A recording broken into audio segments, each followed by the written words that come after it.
everybody. Hello. Welcome. I was actually almost forgot. I was informed that apparently we had some player quietness. I'm gonna dink around with audio here, and we'll see. Monitor that.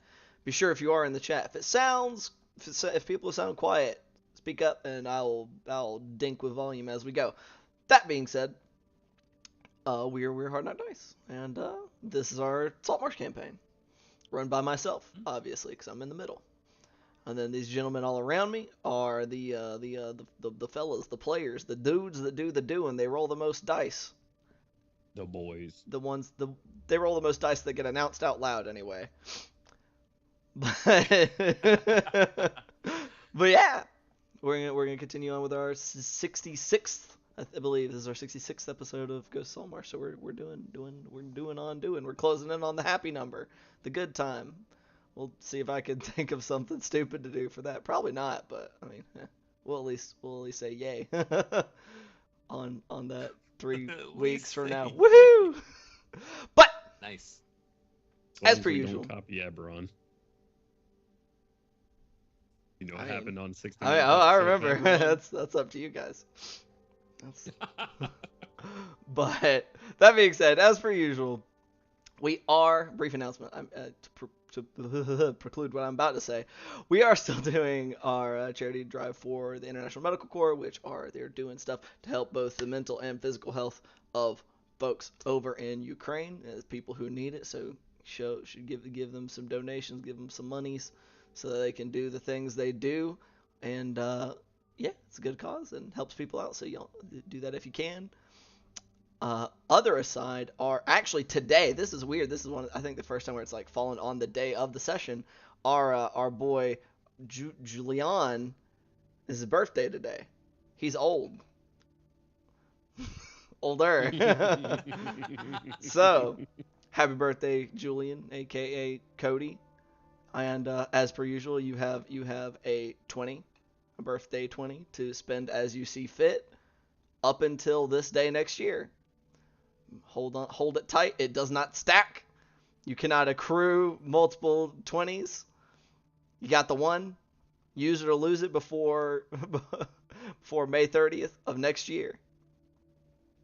Gotta make sure Bart makes us one really delicious meal at some point in the near future. Oh my god, that'd be an expenditure of it. That'd be like when choice. It's like when you use Wish to just get some really good soup. Or donut. Why not? One or the other. Who knows?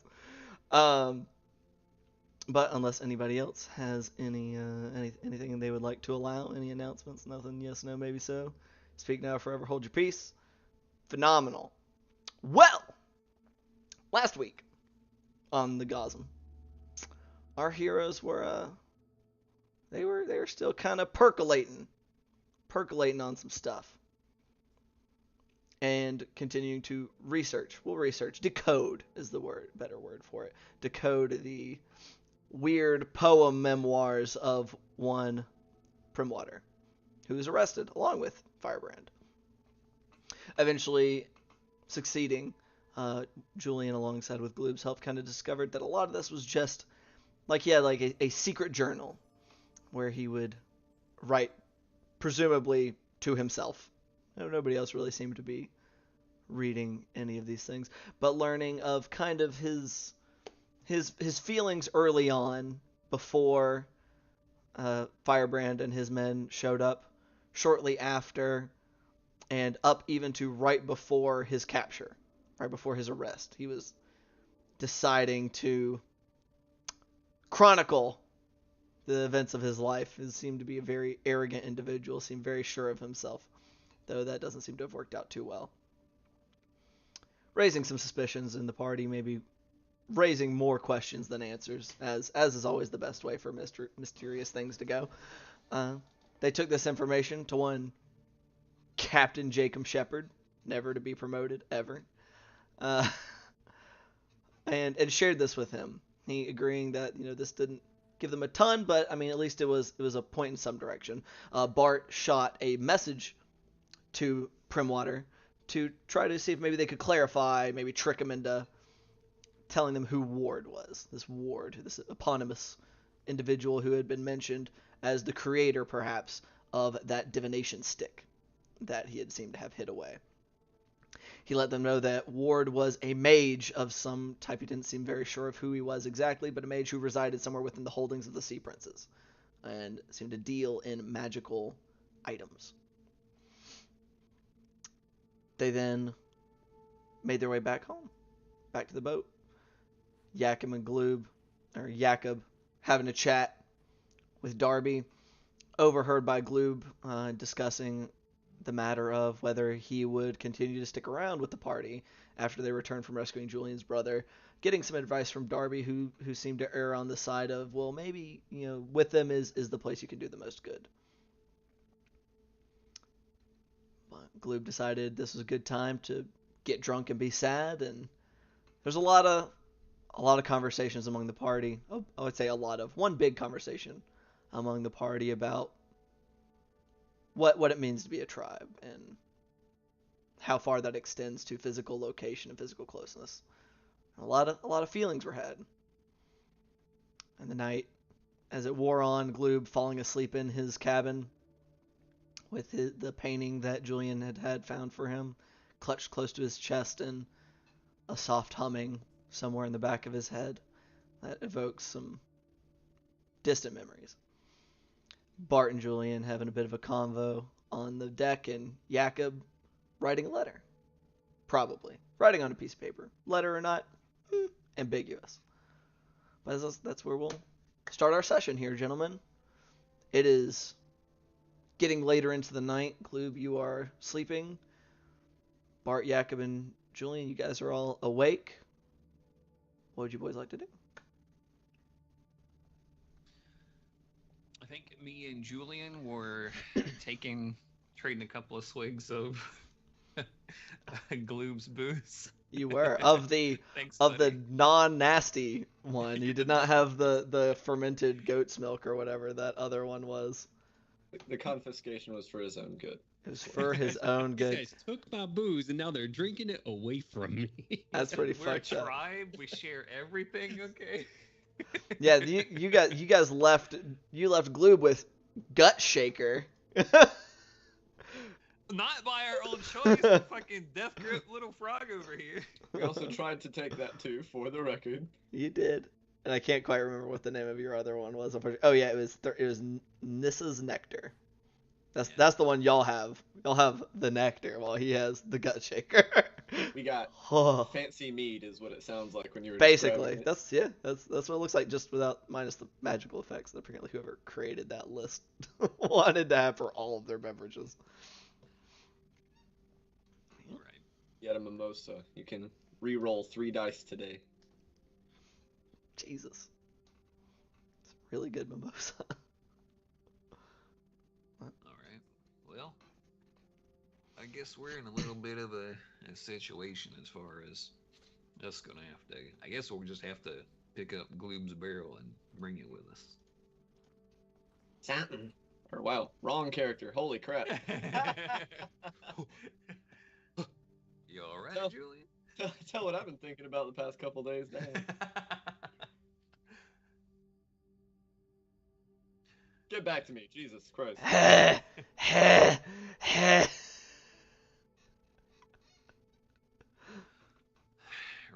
Well, I'm gonna make sure everything's still good with those food stocks in there.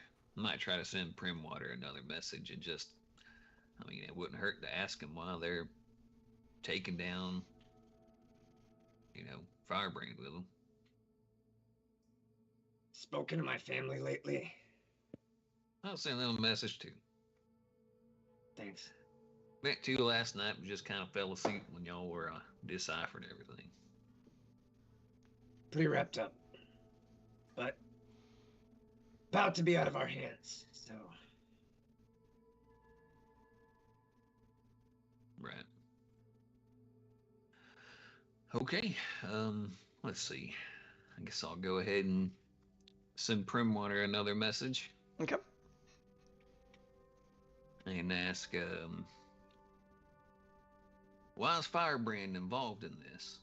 If we can help free him, we might be able to get the pirates to help you escape. I just need to know the full picture. I think that's 25. About. I was trying to count along. A little iffy. Sorry. You're good. A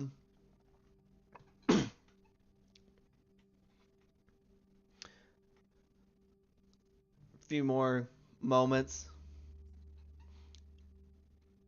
And you just hear in response, I don't know. Get me out of here. It's just kind of like some blubbering. Shit.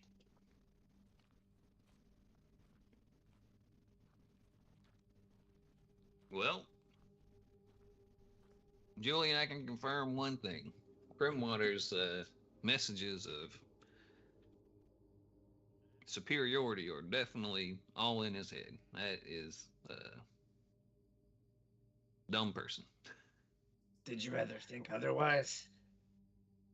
No, I mean, not too much, but I figured he'd at least try to put something together rather than just being a mess. Not having a plan at all is less than I originally thought of him. But if we're not getting information out of him, then not particularly concerned. Right. Yeah, I'll go ahead and use my last third level to message the wife. Okay. This is Arosi. Miss Rosa. What's his wife's name? Mrs. Know it's been a couple of days. How are y'all doing? Everything going swell? We're about to be setting off. That's it. Okay. Things are going quite well. We've run into few troubles on the road. Bit muddy, but everyone is well.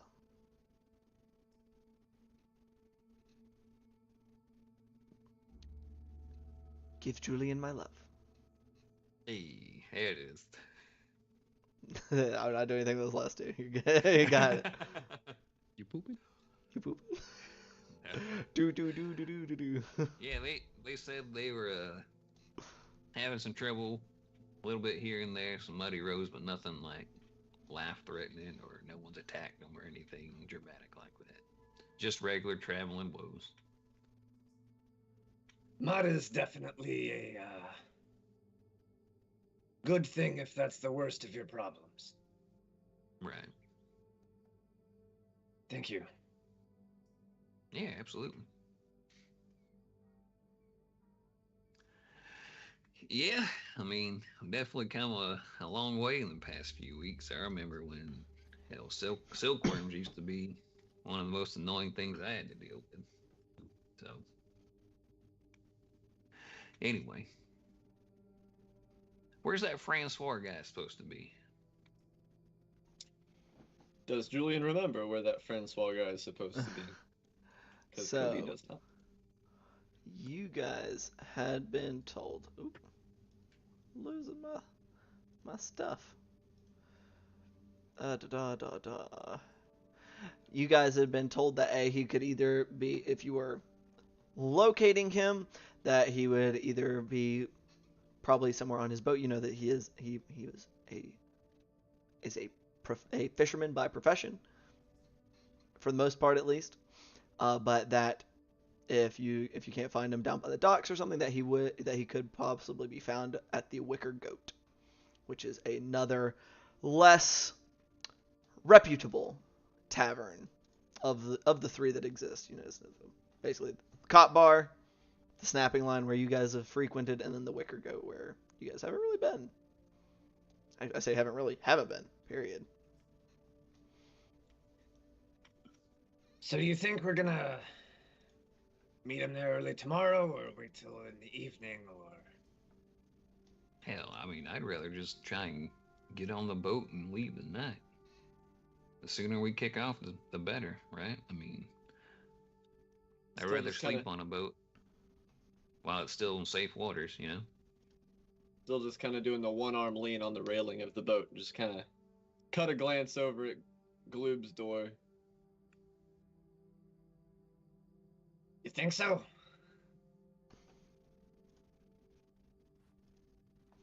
I mean, I don't really know what waiting on another night's gonna be. It's just gonna be another 5, 6, 8 hours away from your brother. I didn't say I wouldn't prefer to leave tonight given my druthers, but I don't know if we should leave while Gloob is incapacitated. I mean, I can try to go down there and sober him up some. The bottle flew.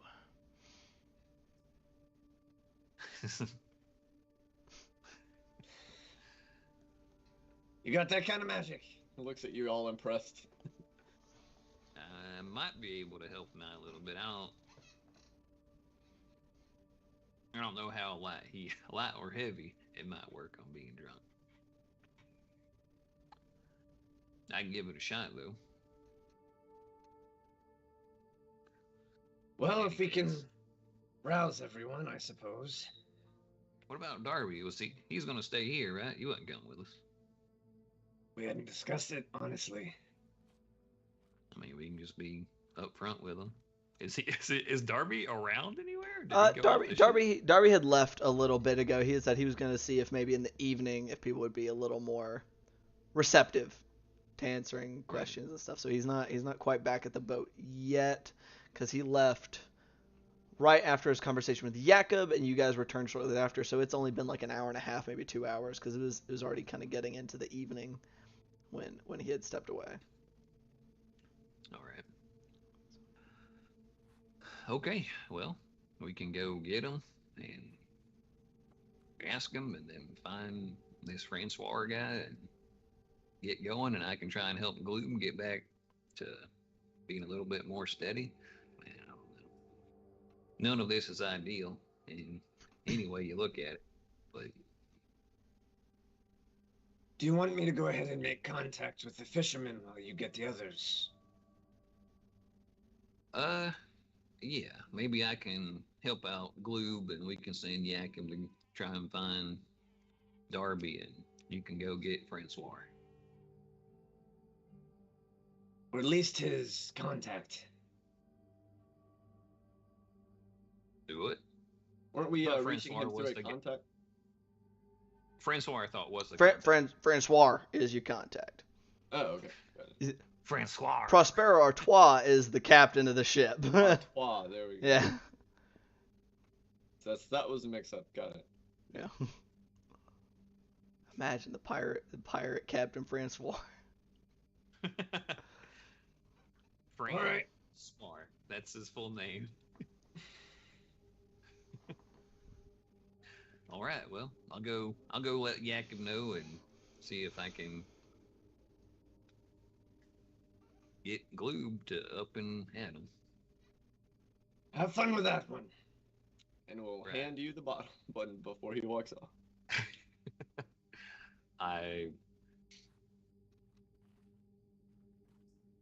Bart will probably kind of look at that bottle and ponder it for a little bit. He's like, I could probably hide it somewhere in all these food we're bringing, but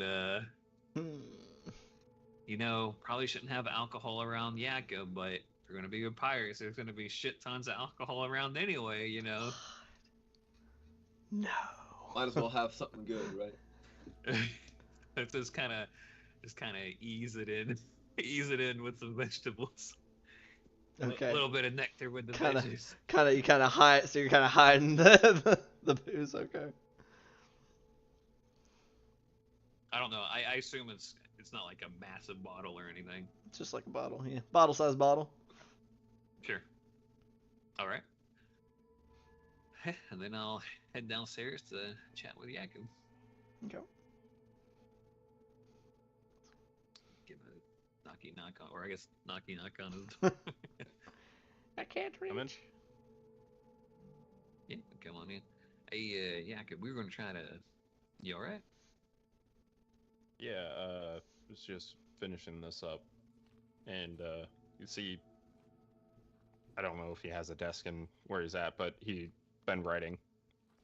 There would be a flat surface of some kind, because you guys were occupying the different cabins, and I believe there was one enough for each of you to have a cabin, and they all had at least some kind of flat surface in each of them. Okay. Then you would see him just drizzling ink on an envelope. No, legal letter. Yeah. Think need to express how I feel to Gloop, and hopefully this will make things a little bit better. What do you need? I was gonna. I mean, I don't know. I feel like we need to get out of here.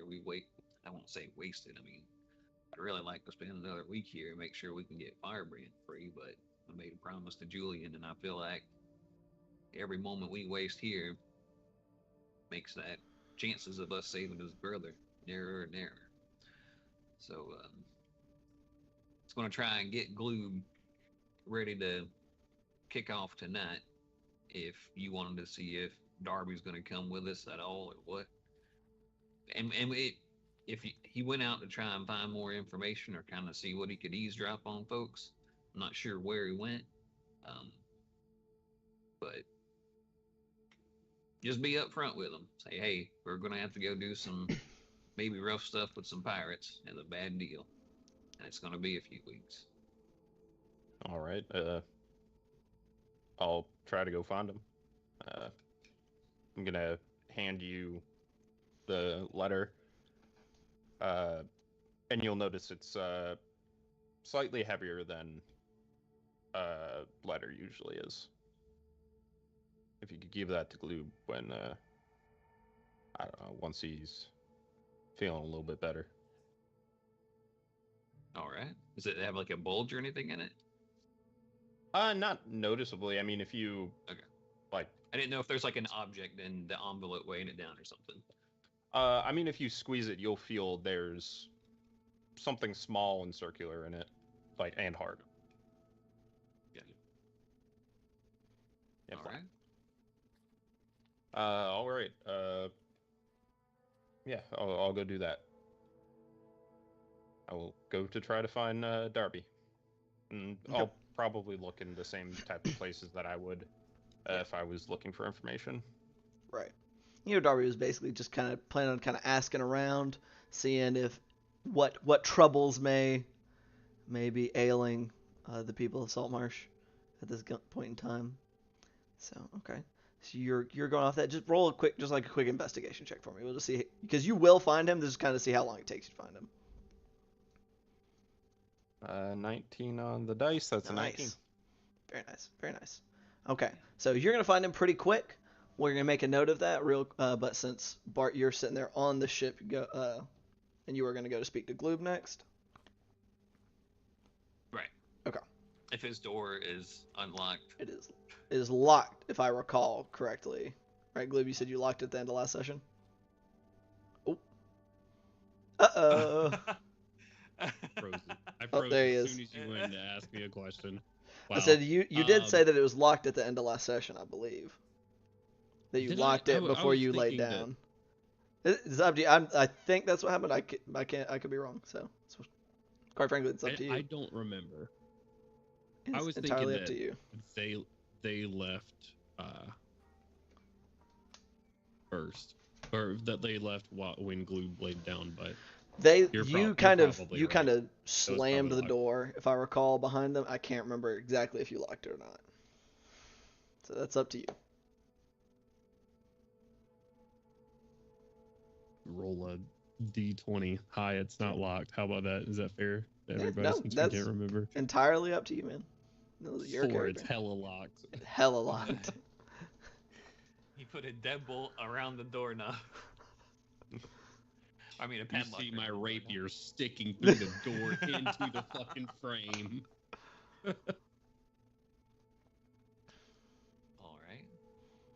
Yeah, I'll knock on the door a little bit.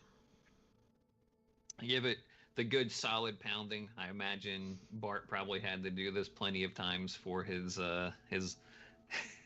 brother. Of this motherfucker's passed out. Consistent pounding on the door. Maybe the vibrations will get to him. You standing there for a second, knocking. Eventually, I will come to though. Probably like 4 or 5 minutes of knocking though. Right. Fumbling the lock for another minute. Hey, Gloob. You feeling all right? Uh-huh. You want me to help you with that? Red what? I'm gonna cast Lester Restoration on him to see if I can get that cleared up a little bit. Is that a touch spell?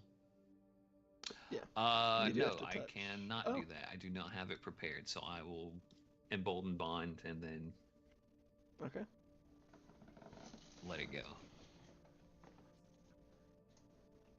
Oof. Bloob's reaction just delayed. So you do that a couple of seconds later. Oh. You feeling any better? Yeah. What is it? I know things are rough right now. This is terrible timing, but I'm gonna try and leave before the night's over to get on the boat and start heading towards Julian's brother. Yeah, no, we gotta Jakob. do that. Jakob and Julian are out collecting stuff, and Jakob left this note for you. I don't know if you want to have a minute to read it or what. He said it was to get his, I guess, feelings on things on paper. I didn't ask. Blue would just open his jacket and shove it in there for now. Yep. All right. Well, that. I don't think Jakob's going anywhere. We're a tribe. We're gonna stick together at least for a little while longer. At least to see everything that needs to get done.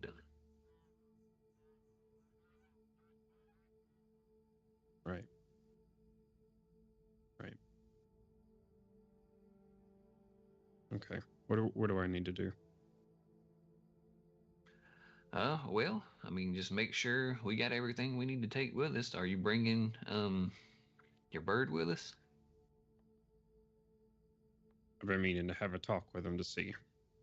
And Glue will just kind of leave the door open, go over to Melvin. I know you Ellen. don't understand a word that I'm gonna say. I'm gonna say it because you deserve to hear it. Where we're going is dangerous. And I don't know if you want to come with us or not. If you do, you could get hurt. And I would feel bad. But I'm telling you, and Blue will hold his finger out. You can come with us or not.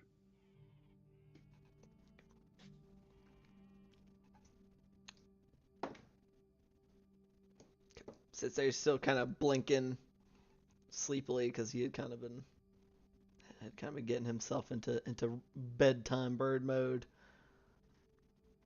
And blinks at you and just kind of squawks at you once. Kind of steps from his little perch onto your finger. It's like he's kind of looking towards your other hand at like, but kind of looking back over at you. I'll bring him over to my shoulder, leave him there, no rope or anything. He will be there, free to go as he wishes. Okay. But on the shoulder. All right.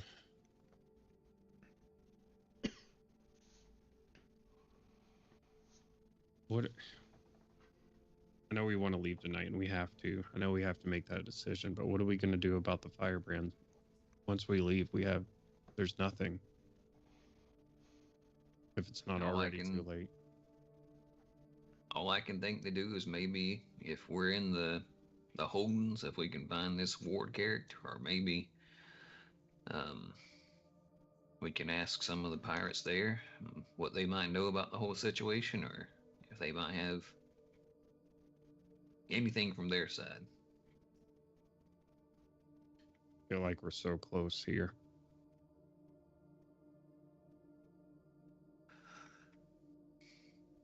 Yeah. I know.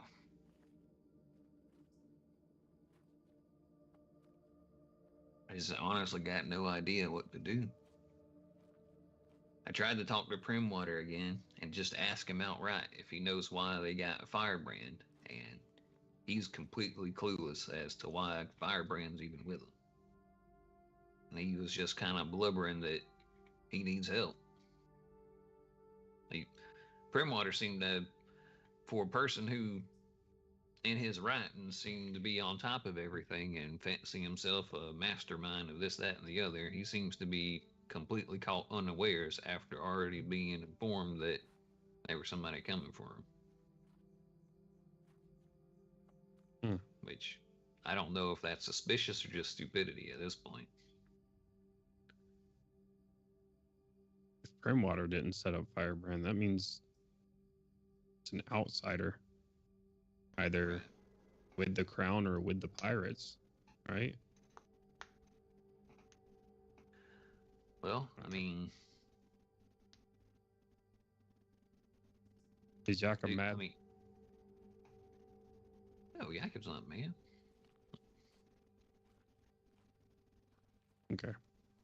Nobody's mad.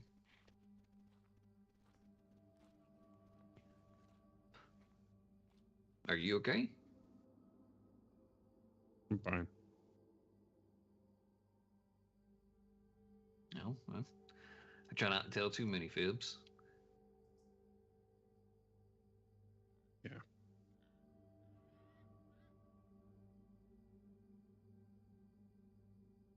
Well, come look at a bunch of this food I got. I'm gonna cook up a lot on this long ass trip we got to take to go be heroes and not go into a trap. Okay. Let me pack up all my stuff. Yeah. You need a hand with anything?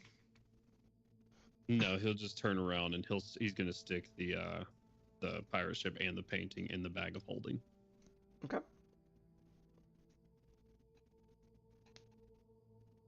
And that'll be it. Right. Okay. All right. Well, you guys wrap your stuff up there, packing the various and sundries. I'm gonna pan back over to Jakob as you're looking. You go looking for Darby. It does not take very long. Just kind of making your way around the parts of town that you're familiar with, kind of around the areas where that are more heavily populated, I suppose, by the guardsmen and the militia and the soldiers and stuff, as well as the more well-to-do individuals of the town that know where they are, more or less with the time you've spent here, and you are eventually pointed towards the snapping line, which is you go in, and at the moment you notice Clary parked, for lack of a better word, outside, but not hitched to the post or anything. She just kind of sat, which the I believe is the hostler, is the gentleman who handles the horses, is just kind of out there, just kind of side eyeing her every now and then, but she seems to be behaving herself, but isn't making run for it or anything, which seems vaguely puzzling to him. But stepping inside, you see Darby currently stood, not sat, but stood by the bar and seems to be conversing with Hannah. She looks kind of eyebrow raised while she's talking to him. I'll walk up to the two of them. Say, "Oh, hey Hannah, good to see you."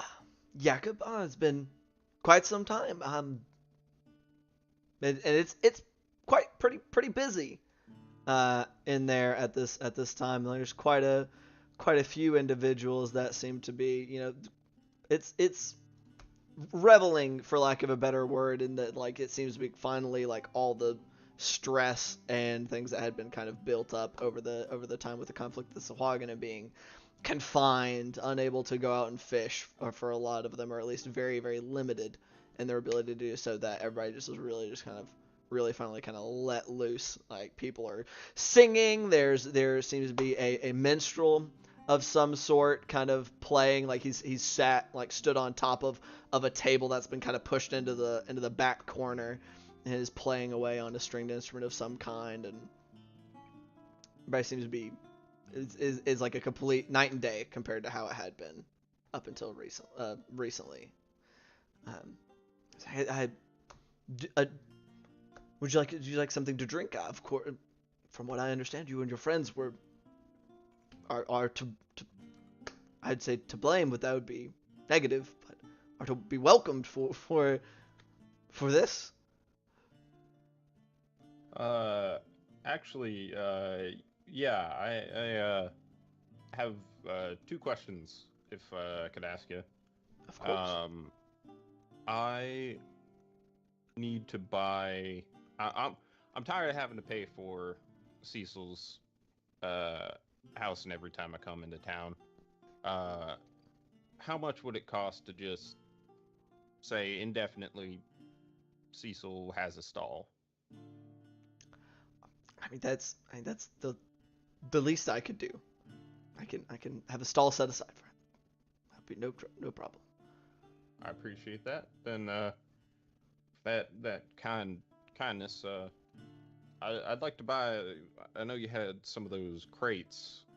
Can you just fill one of those crates with a bunch of alcohol? I'll pay for however much it is. To clarify, are you wanting a barrel, or are you wanting like individual bottles put into a crate and then the crate? Individual barrels put into a crate. Not barrel. Individual put into bottles. a crate. Yes. And just to ballpark it for me, about how many bottles of booze are you trying to purchase here? Do you think, more or less? Yes. Are you trying to Honestly, I was gonna purchase say like, yes.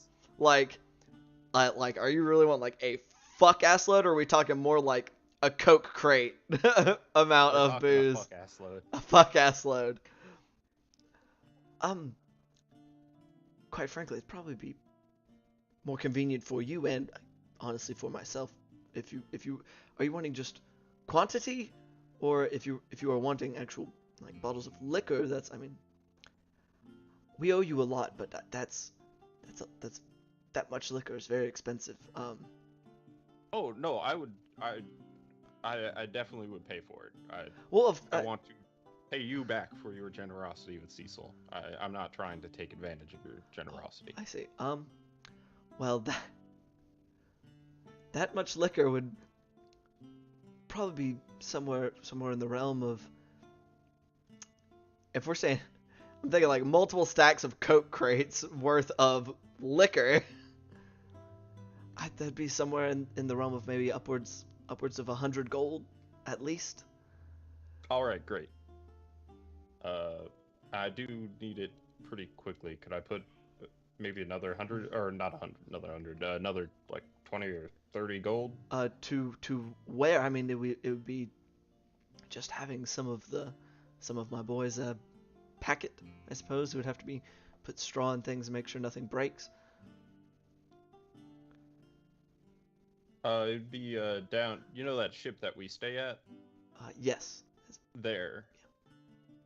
Very well. I can have some. I can have them put that together and take it down that way. Are you wanting it tonight, or? Yes, if that's possible. Very well. I'll get some of the boys on it. All right. I'll just count out 150 gold. Yeah, she just takes it. Whew. That's a lot of money. You know, Hannah runs a successful establishment, but it's not exactly bougie. So she kind of gets a hold of a couple of her like her working gentlemen. It's like it kind of gives them some instructions. Some raised eyebrows, but they step into the back, presumably to proceed with your order. Thank you, Hannah. Darby, I Yes. think we might need you back at the ship.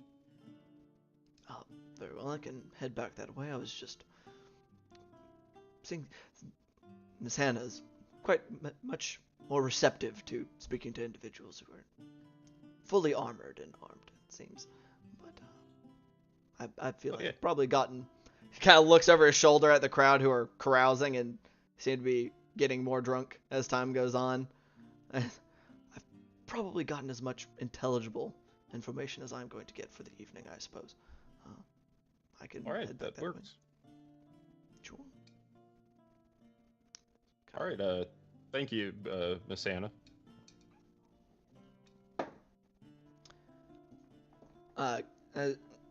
And so Darby goes, "Thank you, ma'am," and turns and starts to head outside. And as you are turning to walk away, you hear kind of over the din of the crowd, "Wait, wait, wait! Is that one of those fine gentlemen who I've heard is to thank for our revelry tonight?" And you can see it's the minstrel bard, whoever, the person singing and playing music on stage. It's kind of pointing over at you, and everybody just kind of hushes down and turns for a few seconds. People looking at you. A few people nod, like, come here! Is the bard's kind of like waving you towards him. I will quickly turn to Hannah and slide her another gold piece and say, keep giving me mugs of just water, please.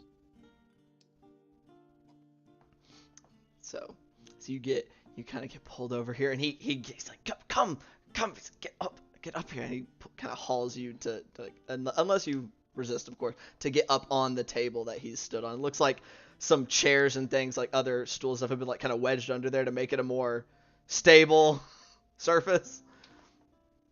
But even so, as you kind of get up on there, it creaks.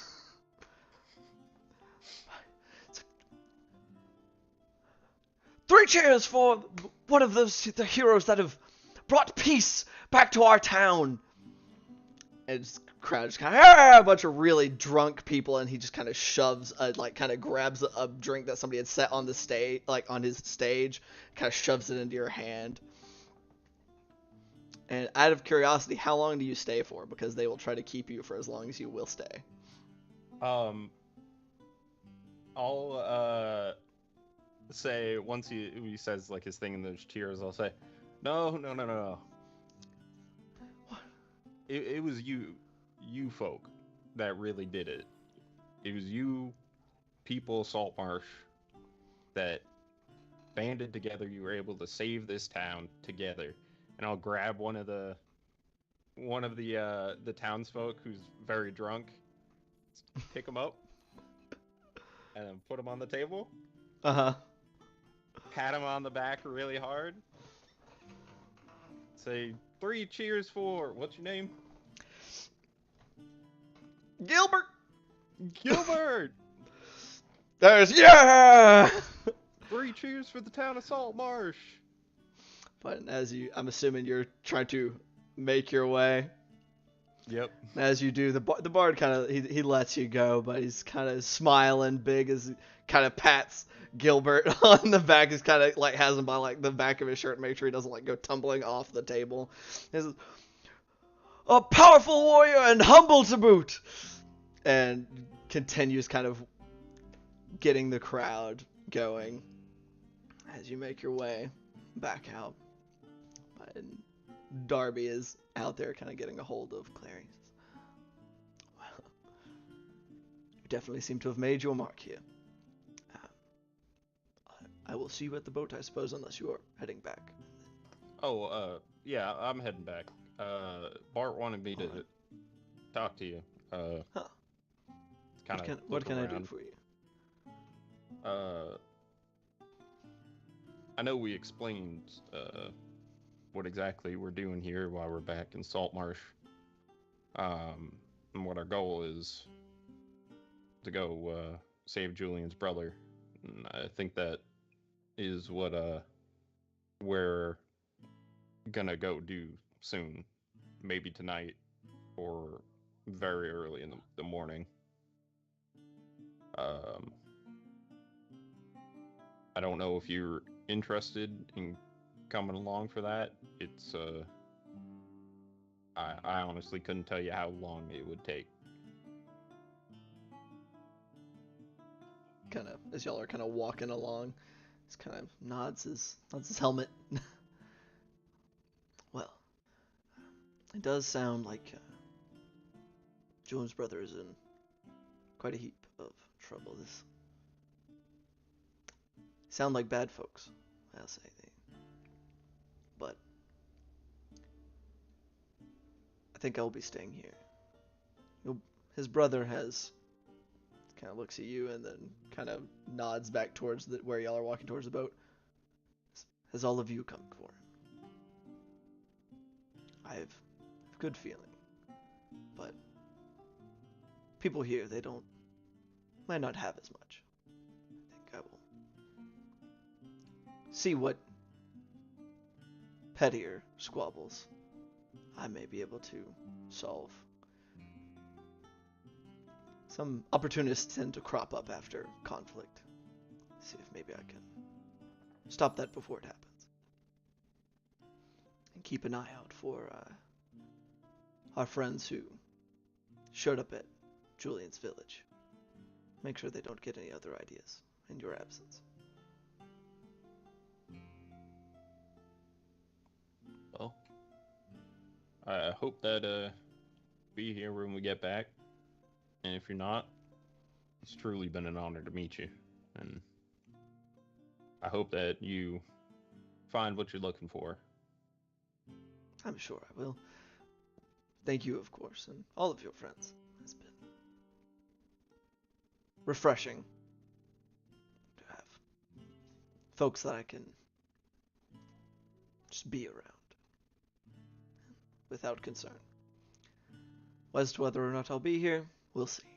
Wherever Mayaheen leads, I will follow. But if you have need of me, I'm sure that Bart can reach me as easily as he reaches everybody else. Don't hesitate to do so.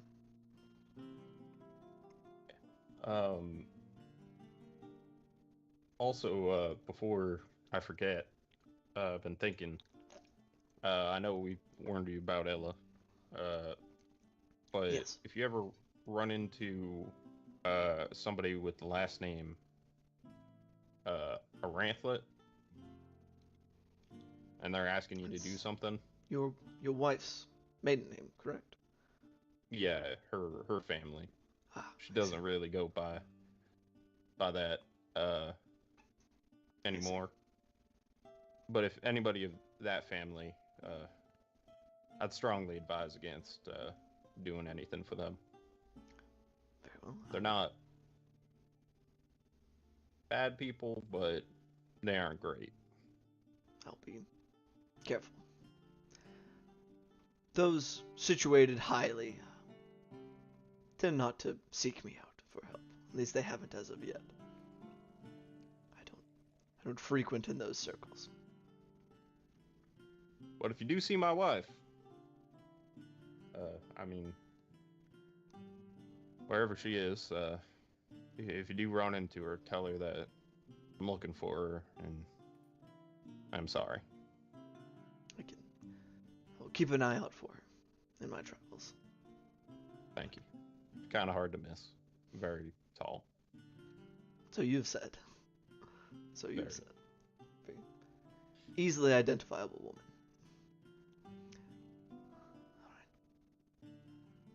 Alright.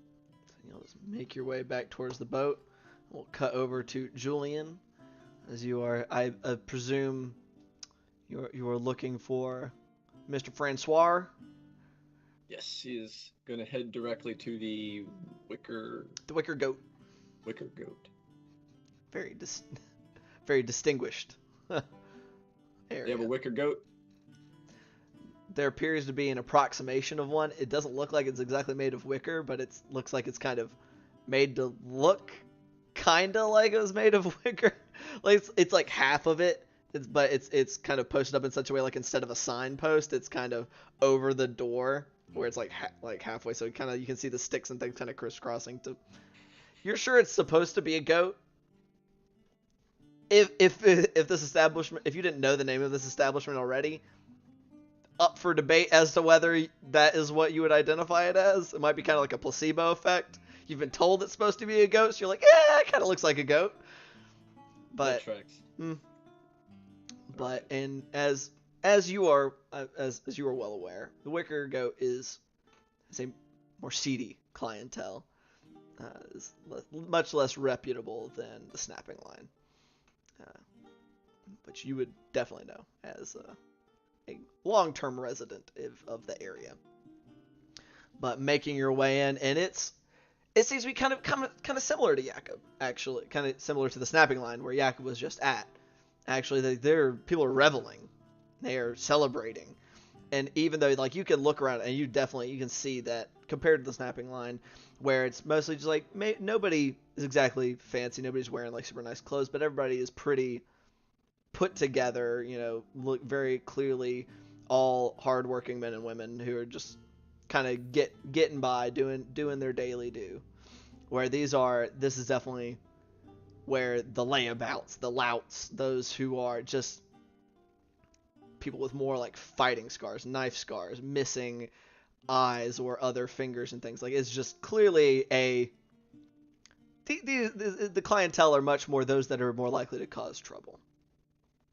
Yeah. Before entering, if you notice like the celebratory atmosphere, definitely gonna like, I don't know, like hood up, slip in like a social stealth, if you will. I roll a stealth check with charisma instead of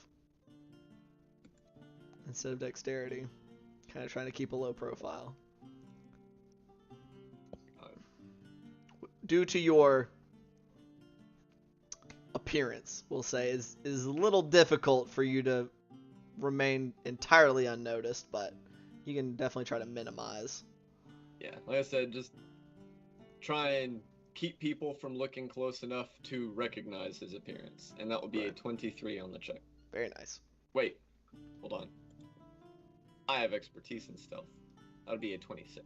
Wow. All right. Very nice. Okay. You feel like there are people giving you kind of sidelong glances, but most people are busy. A lot of gambling going on here. People throwing dice, like at least a table, playing cards. It looks like, and people just. It looks like people are reveling in the fact that they are starting to be able to make money again, and are spending and just reveling in that fact. Maybe more than other things. Maybe more their focus than perhaps over the snapping line. So you seem to be being more or less ignored for the most part, or at least not being paid special attention to. How are you going about finding Francois? They said he was a regular here, right? Yeah. Mm-hmm. Just kind of, make my way over to the bar. Yeah. And is the bartender free, or is he like super busy, or how's that looking? Seems to be pretty busy, but after you stand there for a few moments, and he kind of makes his way over to you, and you know this guy. It's an older man, probably in his like late 50s, early 60s. So, but he's been around for as long as you can remember, and he's looked the same for as long as you can remember. He just seems to be perpetually just like kind of old, but not super elderly. But you never remember him looking younger either. We've been 60 years old for 30 years. Basically, like he's been around for as like since you were a kid, and you always you saw him a couple times, but he's always seemed to look exactly the same. But this is a gentleman, Lankus Kurid. But you kind of comes up. He eventually kind of gets over to you. Yeah, and what can I do for you? I just kind of shove a silver across to him, be like, looking for a friend, Francois. Was told he's a regular here. As he just kind of like even as you're scooting across the table, like as he's going to put his one of his hands down on the bar, like just without missing a beat, it kind of palm down over the silver, just like with just completely just kind of Francois. He's usually around here. What you need him for? Giving a ride to me and some friends, but haven't met him personally, don't know his face. I see. Just kind of looks at you for a second. Leans in and picks up a glass, picks up a glass and kind of holds it up under his bark, towards one of the taps as he kind of leans forward. He says, "Back around that way. Looks like he's throwing some dice right now." Look And he just over, kind of put some very watery beer on the table in front of you. Is it like a big group of people playing dice, or just like two at a table, or how's it go? Where he kind of nodded at, it looks like it's one of these smaller tables. Looks like it's currently only about 4 players, though there are some open seats. So looks like maybe the numbers are fluctuating. But the one he seems to be indicating doesn't seem to be anybody who looks particularly interesting. He quite frankly looks like he could probably fit in over at the snapping line. Like he seems just like an everyman. Like he looks like a fisherman kind of fisherman. We'll thankful nod to the bartender and head that direction, taking the watery beer with me. So easily enough, get yourself right on over there. And I need more exciting music for in a bar, but I can't. Well, thrilling. That is entirely too intense. We're going back to the calm loop. Sorry, fellas. But getting on over there. Do what? I said vivid is a decent one. Okay. But getting over there, they're throwing some dice. It looks like they're playing basically craps.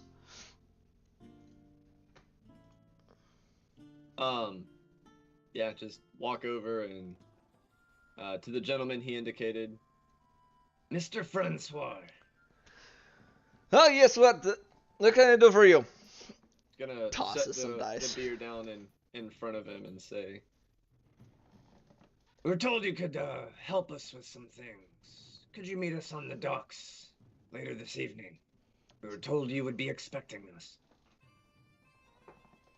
He looks at you. Who's asking? And kind of turns back, seems to be kind of like looking at the pips on his die, and says, "Ah, you, pay up." Kind of some guy kind of shoves some gold coins over his. I say gold coins. It's just some coins. There's no gold changing hands at this table. off the top of his head, does Julian remember any specific instructions for contacting him? Because I thought we were just given a name. You were given the name. Yes, he said, "Who is asking?" I am, for the moment.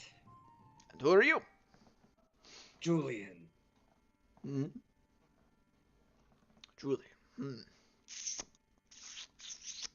Just you? We were told you would be expecting me and my friends. Oh. And who are your friends? The one whose name you need to know would be Mr. Artois. Ah. Will you meet us on the dock shortly? He just kind of puts a hand out and kind of slaps it down on some of the dice. Wait one moment. On the dock when? They're getting everything ready now. Obviously, we expect it to take a little time, but we'd like to leave tonight. Tonight? Highly irregular for fishing boats to leave in the night. At least at this hour. We have places to be. Are you paying the bribes? We didn't have any bribes listed to us. Are these to you or for others? These would be to others to make sure that the fact that my ship is leaving late in the evening is not going to be noted by anybody particularly important. Then it will be taken care of. Well, tonight it is then. see you shortly. How long until we can expect you? For our mutual friend, I can be gone shortly. I could probably be over and having everything ready to go on my boat in half an hour. Very well. Just kind of like scoot the beer over towards him and make his way out the bar. All right. He kind of takes his hand off the dice. Kind of takes a long pull on that water beer. Kind of and seems to be wrapping up whatever game he was playing. So you head back to the boat. We got places to be. Okay. So, yep. All right. So, in more or less short order, taking probably after Jakob and Julian and then Jakob's departure, probably all told about 45 minutes to an hour of looking and finding of where you guys all need to find your people. Y'all are all, I'd say, reconvened. Packing is more or less done.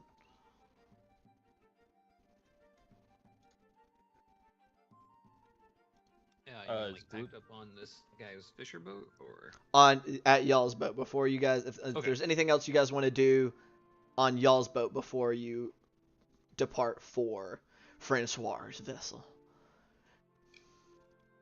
so make sure Brila knows the contents that are to be coming up of being on a boat for a long time. That's it. All right. Gloob's there, right? Yeah, Luke's on the boat. Probably helping getting things ready. Jakob would walk up to Gloob and without saying anything, just take a dagger out, wrap his hand around the blade, and pull it out of his clenched hand. Jesus, fuck! Gloob? Ghostmarsh, Jesus. GMJ. Goomj. He would put his fist over his heart and hold out the hand that was cut. I don't know what happened, and you don't have to tell me what happened. But if you need me, this is my promise to you, that I will be there.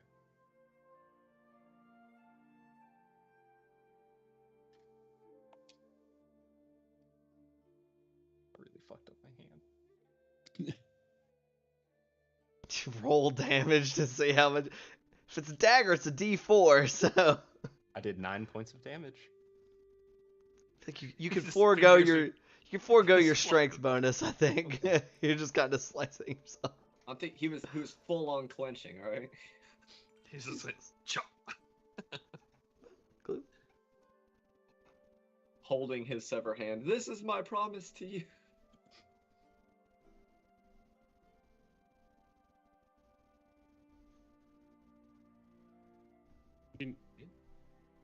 If you need to go somewhere,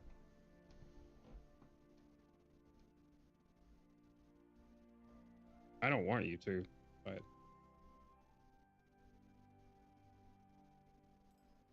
I get it. I guess. The non-bloody hand. I'm gonna put my hand on his shoulder, look into your eyes, and just... I'm not going anywhere, Gloop. I was unsure for a time, but you all have helped clear that up. And I'm certain that I'm where I need to be. Thank you. He's gonna reach out his hand. So you should get Bart to here, and you'll see like some of the black spots on his arm, like the glue is mostly purple, but some like black spots and stuff, sort of coalesce around his arm and shoot down and out of his fingertips towards your hand, and hits your hand where you cut yourself and heals you for 7 points of damage. Just looks down at his hand. Looks at you. Back to the hand. I don't know.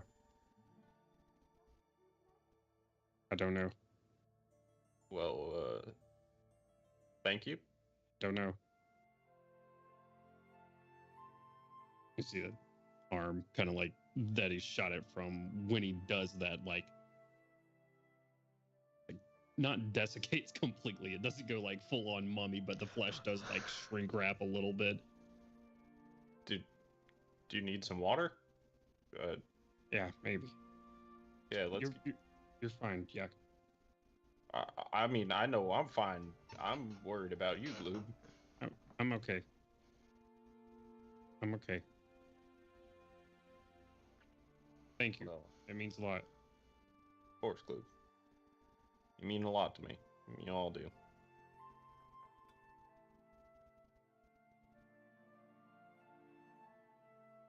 Yeah, let's get ready. Yeah. Oh, I forgot. You know the most about pirates. So I wasn't sure how much alcohol we need. I know that pirates drink a lot. So I bought a lot of alcohol. It should be here sometime soon. Okay. Was it rum? I'm sure there's some in there, probably. Pirates only drink rum. Oh, fuck.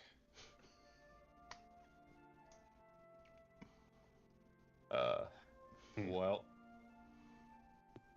Yeah, I mean, you all have a lot to drink then. I think I'm good on drinking for a bit.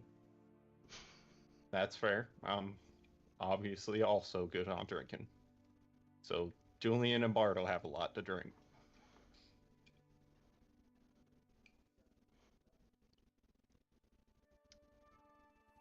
Yeah, I should probably, I guess, warn Bart that's coming. But Clue Probably. just looks over into the kitchen where Bart is grabbing up all this shit, I guess. Probably around this time, a couple figures come down the docks, like holding between them like a nice, pretty decent sized crate of come bringing it, like stepping out to. Are y'all out just on the deck of the ship? I imagine. They kind of come walking up to you, look like a couple of the beefier lads from over at the snapping line. Like, we brought a crate of liquor for Jakob. yeah, you can just put that on the boat. Just Oh, okay. Fuck. Just hear lots of like muffled clinking from inside. They set it down, like look a little concerned, but all right, leave. It's not for me. Okay. I will hand both of them 5 silver. Oh shit. Hey, woo. Well, thank you. Have a good night now. You too. You now have a crate o' booze. Well, I guess should we put some of this in the bag for the pirates? Oh, I mean, looks around. Privateers. How much of this can I fit into the bag of holding? Can Oh, I fit all of it? I don't have a lot. I don't either. know how much. What is the exact? How much can the The bag of holding contents? hold? 500 square feet, I believe. I Yeah, we mean, don't have a lot of stuff in yeah, I mean, yeah, because I remember you used to have a bunch of shit in there because y'all dumped like an absolute fuckload of weapons into it at one point. But those were emptied. So I mean, if you've still got more or less most of your space, you could probably fit all of it in there. Because, I mean, right now, it's not even close to taking up 500 square feet right now. Yeah, no, not even close with what I have on here. So, yeah, I'm just Start throwing bottles in there. take this out. Yeah, they're packed in. They're like with straw and stuff in between to make sure they don't smash into each other. But you're chucking bottles in there for a minute. Hey, I will help him put them in there as well. boom, boom, boom, boom, boom, boom. Just bottles. And I imagine probably at some point, Bart, you stick your head out and you just see the two of them just chucking glass bottles into the bag of holding. I wanted to be a little bit sneaky, which isn't going to really happen too much. But if they're down the gangplank, putting all of these bottles, the both of them, into the bag of holding, is Gloob's stuff that he's carrying with him all in the bag of holding? Not everything. I do have a backpack. Okay, do you have your backpack on you? I took it out of the room, so I'd probably have my backpack. Maybe not while I'm like loading it up, but it's probably nearby. I'm gonna skitter down to Gloob's room and see if that, like, what is it, gut twister or whatever, is still in his room. Gut shaker. Gut shaker. That's and just awful. try and see if he left it in there. Like, I don't want anything to do with this, and just left it in there, or if he's bringing it with him. I think I shoved it into the bag of holding last time. I'm not sure. I don't remember. I think you did. Yeah. But So that's also in the bag of holding. Okay, fair enough. all of the booze are in the bag of holding. How The many bottles? Bag of boozing. That's what it is. Bag of boozing. How many bottles is this, DM? Oh god, just straight number. I'm gonna say we're just for easy math. This is like 40 bottles of liquor. Like, All right, 40 bottles of liquor in the bag of How holding. big of a boat did our pirate buddy have? which one? Or did we ever see it? Y'all have not seen The one that we're Artois' Okay. boat. Yeah, Okay. well, last time y'all saw him, he was on your boat, and you weren't sure how he got there. So if he has like a crew of 40 people, that's like a bottle per person. It's a lot of But if he liquor. has a crew of 10 people, that's a lot of booze. 40 They're bottles pirates. of beer on the wall. 40 bottles of beer. Take one down, bribe a pirate, 39 bottles of booze on the wall. Exactly what we're using it for. Jesus Christ. So yeah, you got about 40 bottles of relatively cheap liquor just in your bag. Well, definitely the most alcohol I've ever bought, and I'm not gonna drink any of it. So it'll be interesting. Whew. That's a lot of liquor. Did you try to sneak in my room? Oh yeah. Let me roll a Dun-dun. self check. No. That's a 9. 14 on my perception. Were you looking for a Bart? I was just gonna make sure you that gut twister or whatever it was called was somewhere safe. I mean, it's in here with all, and I'll reach in the bag of holding below. It's in here with all the other ones. All right. And I'm sure it'll be safe there. This one doesn't taste as good as the other one. Right. All right. Yeah, Bart. I told Gloob I bought a lot of alcohol. This thing right here, this crate, is full of alcohol. Okay. Two hands in the bag of holding come up holding like 6 bottles of alcohol. There's a lot of it. Like one between each of your fingers. Yeah. All right. That is a lot of alcohol. Maybe we shouldn't say just exactly how much alcohol we got in that bag of holding to anyone. And we can just sort of spread it around as need be. Well, Part yeah, of me that's kind what. of feels like if we come across something bad, which I guess we're pirates, so I mean we're not pirates, but we'll be on a ship of pirates. So if we Speak come for across yourself. something bad, well, in any case, I don't think we'll have any troubles. But I'd rather have troubles with a sober crew than a piss shit drunk crew. Well, I mean, from what I've heard, they're gonna be piss shit drunk anyways. So I mean, why not make some friends? That's what their looks around again. Their type likes to do, right? I mean, right, Gloob? Looks at Gloob. Yeah, they drink a lot of rum. That's how they're so good at sailing. Now that is the problem. I didn't know about the rum thing, so I just kind of had Hannah do like a bunch. Well, they didn't seem too drunk on the Emperor of the Waves. Is all I'm saying. Hmm. So, Those were just sailors. I mean, the ones that attacked us while we were on the Emperor of the Waves. Who's gonna think back when I what's his name believe. teleported over to us? I Farenzol believe- teleported to us. Did he smell like rum? He's like, yeah, that was just him. That's the reason why you're able to hit him is because he had like -5 to everything for being drunk off his ass. Like, oh no. I guess you had other things on your mind at the time. You're not quite How he sure. exploded into fire. He did. Before y'all Yeah. go further down this rabbit hole, when Julian got back, his stuff's all packed, so his portion of preparation would have been going to the shelf where he had placed all of his figurines of his gods and would be doing some last-minute praying. Okay. Are you leaving him there? Yes.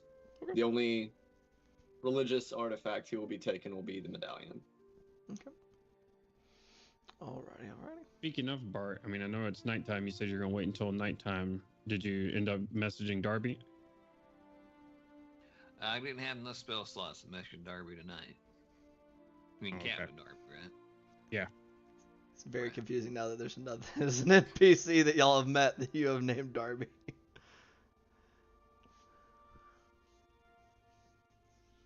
Okay. Maybe tomorrow. Maybe so. I mean, I might be able to muster up a little bit of something, but I'd rather wait before bed, just in case we get double crossed real early on this journey. Yeah. All right. Well, I guess now we're just waiting for Francois to come get us. Yeah. Were we supposed to meet him anywhere, or is he meeting us here? I thought he was coming to the boat, right? Julian, is that what the plan was? Julian is in his room praying. Oh, okay. Shit. Did Julian not tell anybody the information when he got onto the boat? I mean, the understanding, I thought, was that we're getting this guy who is going to take us there.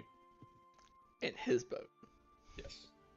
None of us know the plan. I'm assuming You're you the guy who told knows the them plan. when you I mean, came back and yeah, from talking to He would him. have shared with them, but I thought that was what was already discussed prior.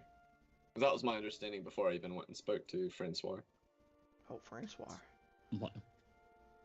That's stuck. Poor guy. Poor Francois is just stuck being called Francois. That's probably pretty normal for him. That's probably pretty normal. Pretty par for the course for this area. He's used to it. Right.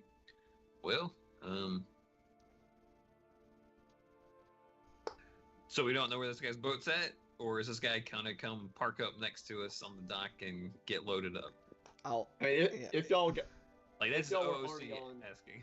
yeah, if y'all were on the deck, he said to meet us on the dock. Julian would have shared with whoever on the way to the bedroom. You'd be aware of where about his boat is located on the dock, like which dock he was at.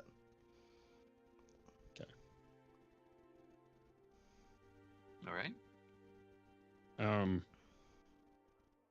we need anything beforehand? Are we good? We're getting on his boat, and then after that, we're in their territory. Right. We don't have any fallbacks.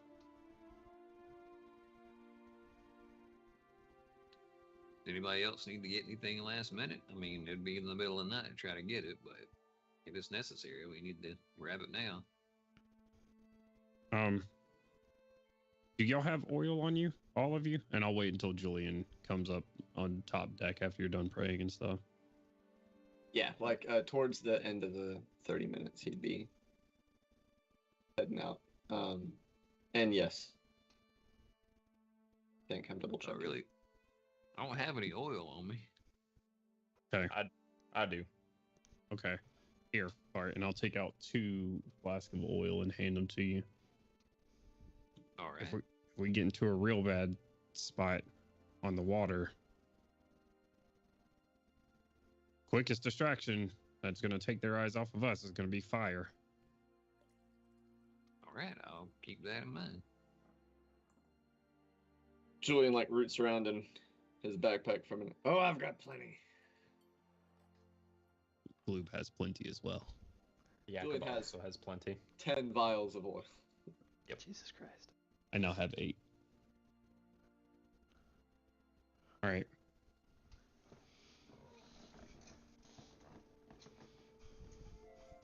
Put them in my backpack.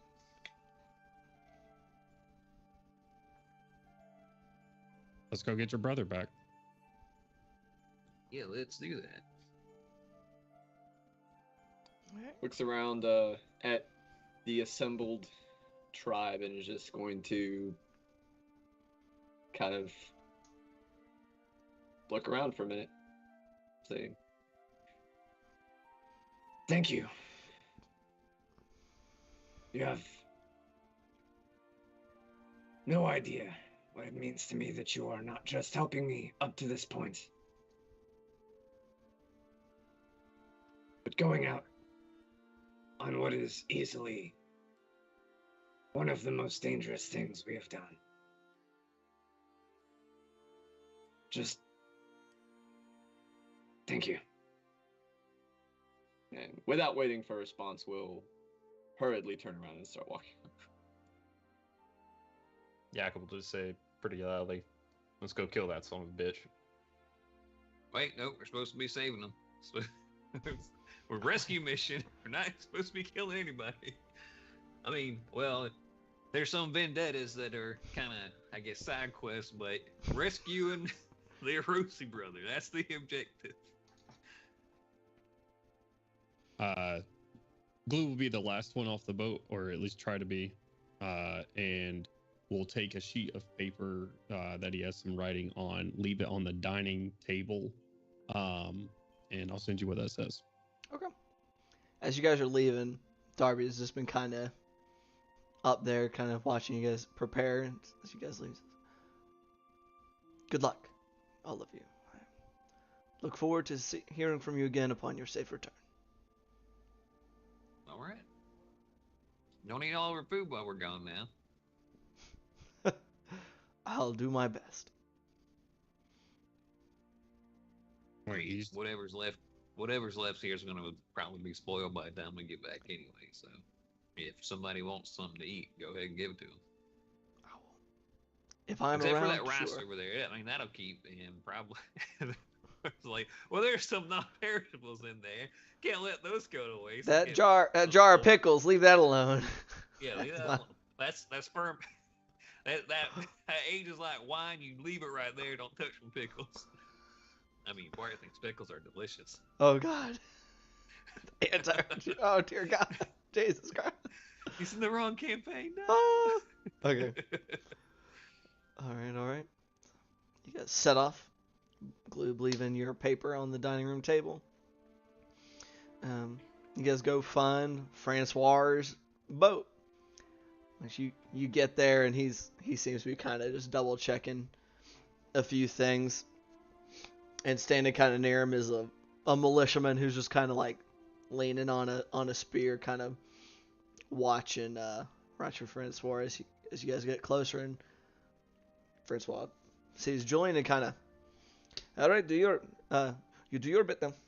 And kind of points at the militia.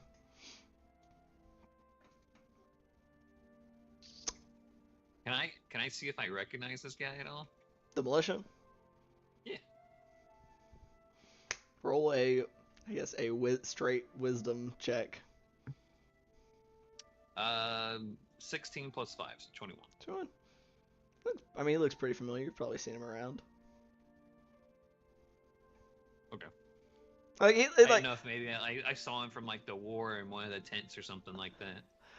Probably so, but I'm not gonna say like not enough that you'd have like made particular note of him. Y'all didn't spend a ton of time just socializing with everybody. Oh so. yeah. So he definitely definitely looks familiar. Like he's not like doesn't look like he's a complete stranger. Yeah. I don't know that we're supposed to bribe this guy. Yep. So I'm like, hey son, Hey. how you doing tonight? I think I remember you from one of them western camps. Glad to see you made it out all right. And me too. I'm not the folks I would have expected to be seeing here, but Jillian. I had intended to and forgot to say that he was going to share the need for the bribes to the rest of the party before his praise. So, one moment. just kind of like call Bart over. Mm-hmm. When I spoke to our traveler friend, he had mentioned a need for bribes to ensure subtlety. I said that we would cover them. I assumed he would be doing the bribing and we would provide the coin. But if it seems necessary here, I will let you make those calls. All right. Sure. But he definitely seemed to think it was necessary. Okay, yeah, sure. Yeah, I'll just turn right around to this dude and kind of look at him a little bit disappointed and like, you're on watch for the docks. Is that what your job is? Tonight, yeah. All right. And we're about to leave. Is that suspicious? Fishing vessel at late in the evening, yeah.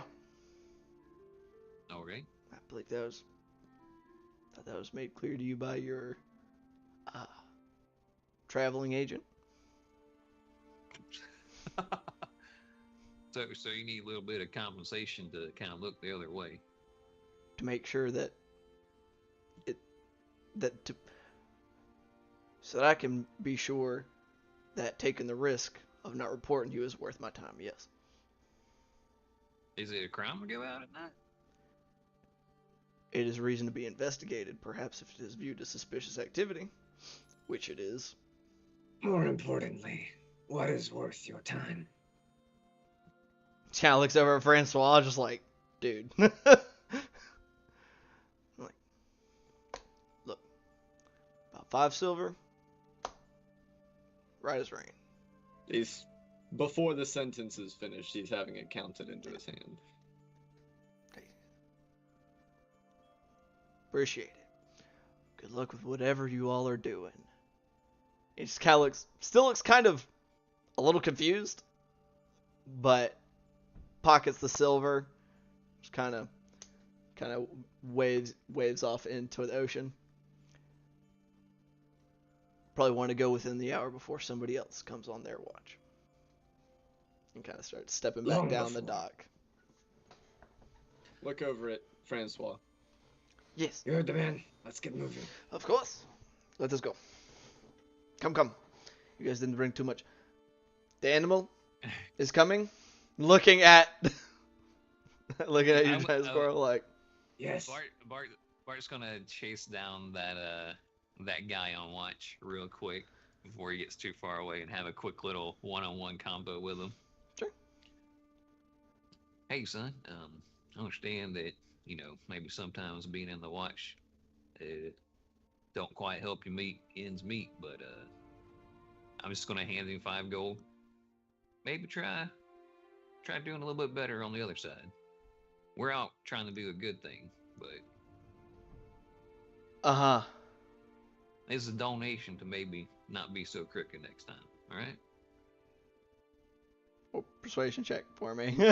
You're bribing a guy to be good. This is hilarious. I love it. This is very... Dude, this poor guy, his head is like so turned around because he's like... Smuggler? Who's 23. smuggling these guys away from Saltmarsh in the dead of night, but he's being told that taking bribes is bad. This dude's head is all over the place. So like looks at the gold, his eyes go like, whoa. I'll do my best. I think I'm just saying. Very- I'm saying mixed signals here. we're getting a ride out of this guy for necessity because we're trying to do something good, and we just have to leave right now because people's lives are on. I understand. I appreciate you looking the other way, but a lot of things that come through these docks are bad. You don't want to be a part of that. We fought side by side in that war, and gotta live for something.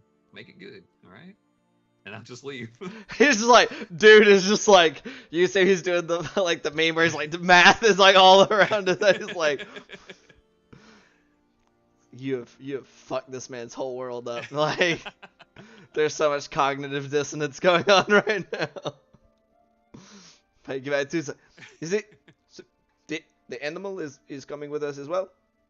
Right. Pointing at. Don't worry about it. The animal. Yes. It's fine. It's a very intelligent animal. It can understand what you're saying, so don't be mean to it. Just kind of looks at her. Just like, okay. Let's get going. Yeah, let's. Bit of a heavy load, but oh well, this should be fine. It's kind of gets you guys all in there. Undoes from the dock, kind of gets you guys shoved off. Is it just him? He has no Yes. crew or anything? Just Okay. him. This is a. How big of a boat is this? It is crowded right now. Y'all are a little low in the water, probably. Like, Jakob in full plate, Bart in his in his half plate, and then just Bella. Plus, yeah, there's enough weight on this boat. There's a little in the water, but y'all are still moving. Blue wants to position himself by Francois. Okay. He's kind of at the like I said, this is a smaller vessel, so basically he's back at like a tiller, and then he has a he's kind of got like ropes and stuff that are nearby, like near his other hand, where he can kind of mess with the single mast and stuff as you guys go along. Okay. Is there, unless there's any particular conversation anybody's wanting to have?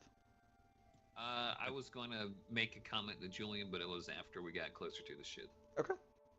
In the interim. Oh, go ahead, Julie. I was just saying quite the opposite. Julian is probably particularly quiet and grim-faced.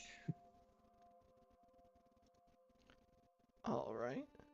After we get about 50 feet away from the dock, I'm going to strike up conversation with Francois. Okay. So you know these guys pretty well? Pretty well. It's probably a bit of a presumption, but I mean.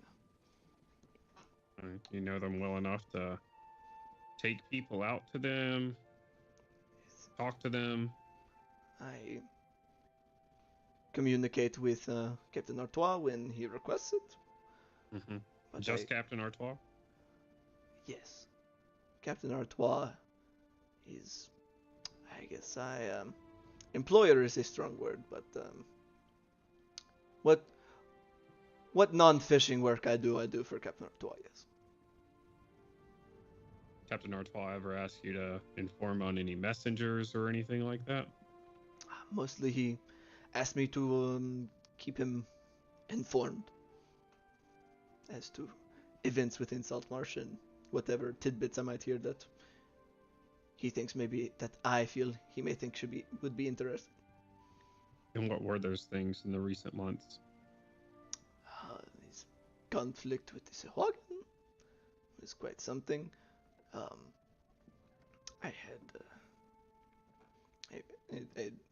I take notes, and then whenever things will be sent his way, I will send them his way. This I had planned to tell him this business with Firebrand and Primwater. I mean, I'm sure that he will find that interesting. Quite frankly, a lot of you are interesting, but same can be said for those mercenaries that what is his name? I'm blanking on his name now. Y'all just talked to him again. Albert Dralian? Yeah, Albert Dralian. Those mercenaries that Dralian took under his employ. The Fellhawk. Yes, those exactly. Skilled combatants tend to be interesting, depending on what their activities may be. Yeah, we know a good bit about them. We met them and spoke with them earlier. They haven't caused much trouble. What was that? They have not caused much trouble, from what I understand. Fairly disciplined, which is better than can be said for quite a few mercenaries, quite frankly. Us included. All right. Who else that you know of works for the Sea Princes? Maybe not one as savory as Prospero or Artois. Are there many? Kind of shrugs. It's your job to know these things. It is right? my job. It is my job to make note of things that are interesting. Julian doesn't look over at him, but says, while continuing to kind of look forward at the ocean, We can be lucrative people to share information with. More lucrative than Captain Artois? Because I don't think he would take my leaping of loyalties quite kindly. We are not asking you to meddle against Artois. He is not the one we are interested in. Well, Yeah, we're all friends here. It's no big deal. Just wanting to share information, that's all. You have information and you sell it to folk, right? Or they No. pay you for it. no. I give information to Artois. He's employed by Artois. Correct. Oh, okay. I guess I misunderstood that. I think it's essentially the same thing. Yes, he takes money for the information. He just sees it as a more ongoing thing. I'm sure he sees it as more ongoing than that Artois does.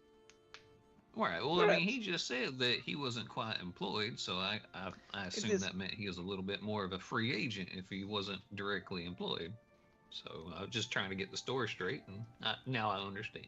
It is less of a formal affair. How is it? Sure, just a little bit of something on the side from when you're fishing. Indeed. But I have not made a habit of trying to figure out who all within Saltmarsh may be under whose employ, or maybe informing on whom. It is dangerous. You understand? The same as if Right. somebody was trying to figure out that I pass information to Artois. He may not take kindly to it. I don't know. Have you heard any interesting things about Firebrand being set up? About him being set up? Not particularly. There's a lot of people are upset, understandably. But over the fact that it has been, I don't know. There are many who I don't. You understand? Who do not look kindly upon the princes. Many years of bad blood. Anyone that wasn't upset about what happened to Firebrand? What do you mean? Like happy about it? Yeah.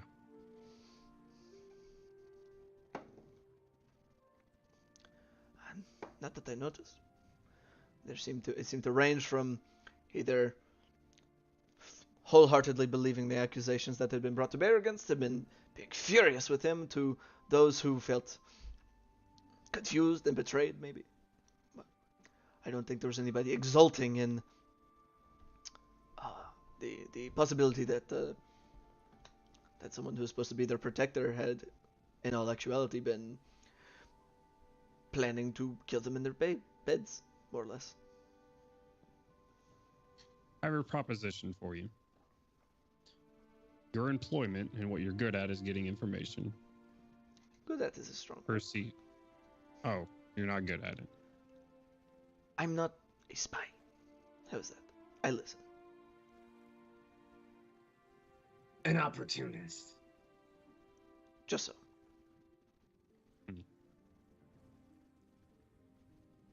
Okay. In order for this opportunity, I need some information. How much does Artois pay you? Why do you need to know? So I could possibly pay you more.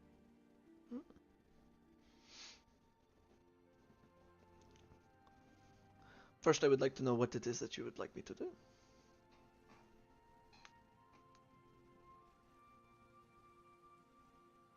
If you find information that can either indirectly or directly prove Firebrand's innocence or prove that Firebrand was set up, I'll triple what Artois pays you. Only if I find this. What's the word I'm looking for? Non-damning. The opposite of damning. Evidence.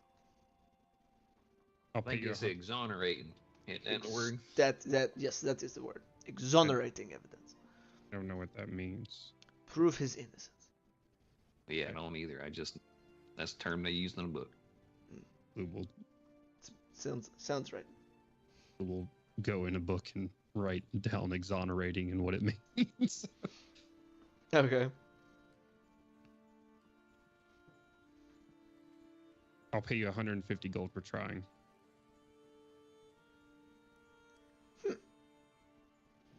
Try real hard. So he said he looks a bit like stunned. Like, I believe that I could do that. For that much gold. Worth the risk, I suppose. Like, invisible swallow. Like, it's got really kind of, whew. So, I guess things got heavy for him, and it has nothing to do with the weight on the ship. yeah. I must ask. Like I said, most of what I do is listen. Unobtrusively. Do you have suspicions of who might let slip such information, or who you may suspect may possess?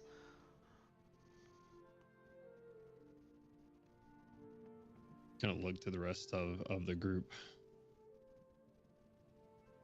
I mean, we know that there's some hidey holes that he had in his office that some people put in there without his knowledge, and they got in through the window to do it. And Primwater's got some type of magical aid from some devices that were made by a ward out in the holds. As far as listening goes, anyone from out of town, from Seaton, and especially in your little bar there, other pirates. Yeah, there are no pirates in our bar, but yes. Who may be under the employ of those pirates. I guess I can keep my ear out for such information. From my understanding, we will probably be receiving more traffic from Seaton, so that is something that I should be very easily able to do. Travelers like to drink, gamble sometimes. I'll give you 75 gold now. You can pay other people to assist you with this, so it's not just your ears around town when they do arrive. Find it. I'll give you the other 75 when I get back from here.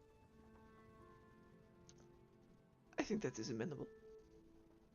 We will get a small pouch, put 75 gold in it, and throw it under his seat, so you're not jingling around when Artois meets you. Oh, of course. Very wise. And I'll take the sails from him. I'll just grab them. Just grab them. Yeah, Okay. and I'll try to drive the boat. He's still on the tiller. He does the tiller. Okay. Okay, you're gonna try to do the sails. So just kind of snatch him from him. He's like, what the fuck? Roll snatching. Right. Yeah. Roll a d20 plus your dexterity modifier. Let's go. My boat now. Wow. 18. 13 plus 5. Nice. Okay. Not bad. He definitely looks at. He was like, hey, what are you doing? And just kind of watching. Not bad. Sure. Oh wait, Whatever. I think I get a D4 to that, don't I? Because of Captain's authority, or no? Double check. I think you may. I can't remember what all the D4s to. In addition, while at sea, a tuned creature gets all bonus to all persuasion, intimidation, and deception checks equal to a roll of 1d4. Never mind. Okay. All right. 18. So 18. No, you do just fine. It's satisfying enough that he just kind of like, yeah, sure, and just kind of every now and then, like, kind of like blow through the little taser now. Just kind of little like sideways wind, because when you're not necessarily totally, you're not sure exactly where you guys are going, so he's just kind of like calling off to you whenever a change is made for direction purposes. Man, so you guys are going. Y'all are probably gonna be sailing for the better part of 2 hours. So if there's any other conversations anybody would like to have in the meantime, speak now or forever hold your peace. I was gonna wait till we had line of sight. Line Line of sight. to the boat. Okay. All right. And I was just gonna kind of get Julian's attention and, well, I guess wave him closer, so I guess have a little bit more elevation on top of a giant squirrel. Mm-hmm. Are you riding? You riding your squirrel right now? Well, I figured that would probably be the best way to save like area in the boat, is to just be on top of the squirrel. That's fair.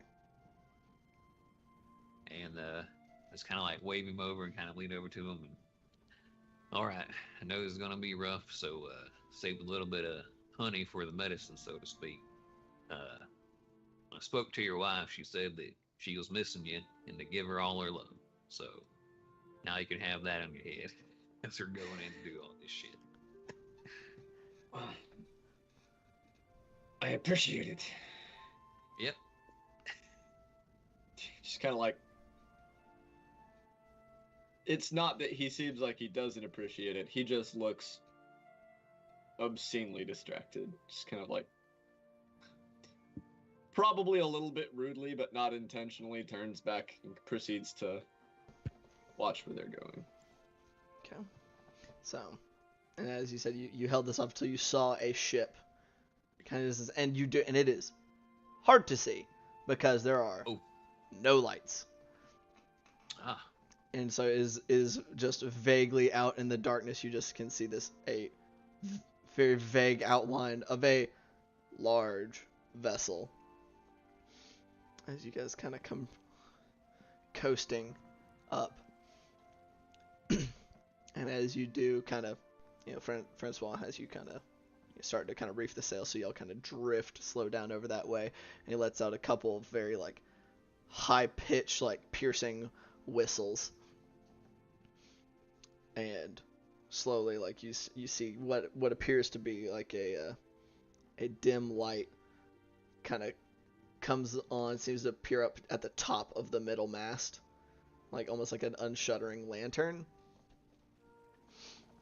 and it kind of flashes open and closed a few times.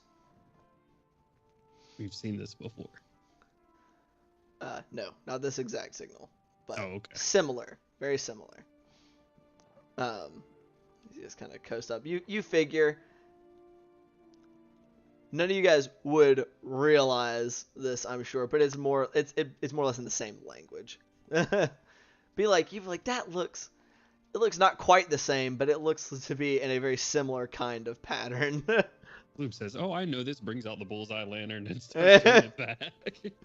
We did this for hours on a cliff one time. He's like, no, not necessary. Kind of light swimming. But it kind of brings you guys up to the side where there's kind of a gap in some of the railing, and y'all are only there for a few minutes before a rope ladder kind of goes. He kind of gestures on it. Well, off you go. Appreciate the ride. Julian does not say a word to him as he gets off. Okay. You guys just kind of climb up. Find the information. I will listen everywhere. Yeah, Bart will will- just Good. just stone face, just look at the man, say nothing, and then turn and come up. Bart will grab whatever he can grab as far as our stuff that we're carrying with us Mhm. with one arm, and just get Brila to climb up the side of the ship. All right. Brila just goes, kind of like very very much like she's climbing up a tree, almost kind of She goes squirrels. up. Yeah, coming up. Yeah, squirrels. I assume, Gloob, do you also disembark? I do. Is there a name on the side of the boat? Not on the side of the boat itself. But this is, I'll just go ahead and say, now that you're closer, it's hard to see since it's the dark, but we'll go ahead and describe it anyway. This is, like I said, is a large vessel. You feel like it's probably about the size of the Emperor of the Waves, maybe a little bigger. But so it is a big vessel, all dark wood, like almost like a dark brown, almost black, and it's not from like being wet with, polished, what's the word I'm looking for? Like handholds and everything that kind of go across the length of the bow. There are gaps, and on a couple of the gaps as you guys kind of come up onto the deck, there's a big 3-masted ship.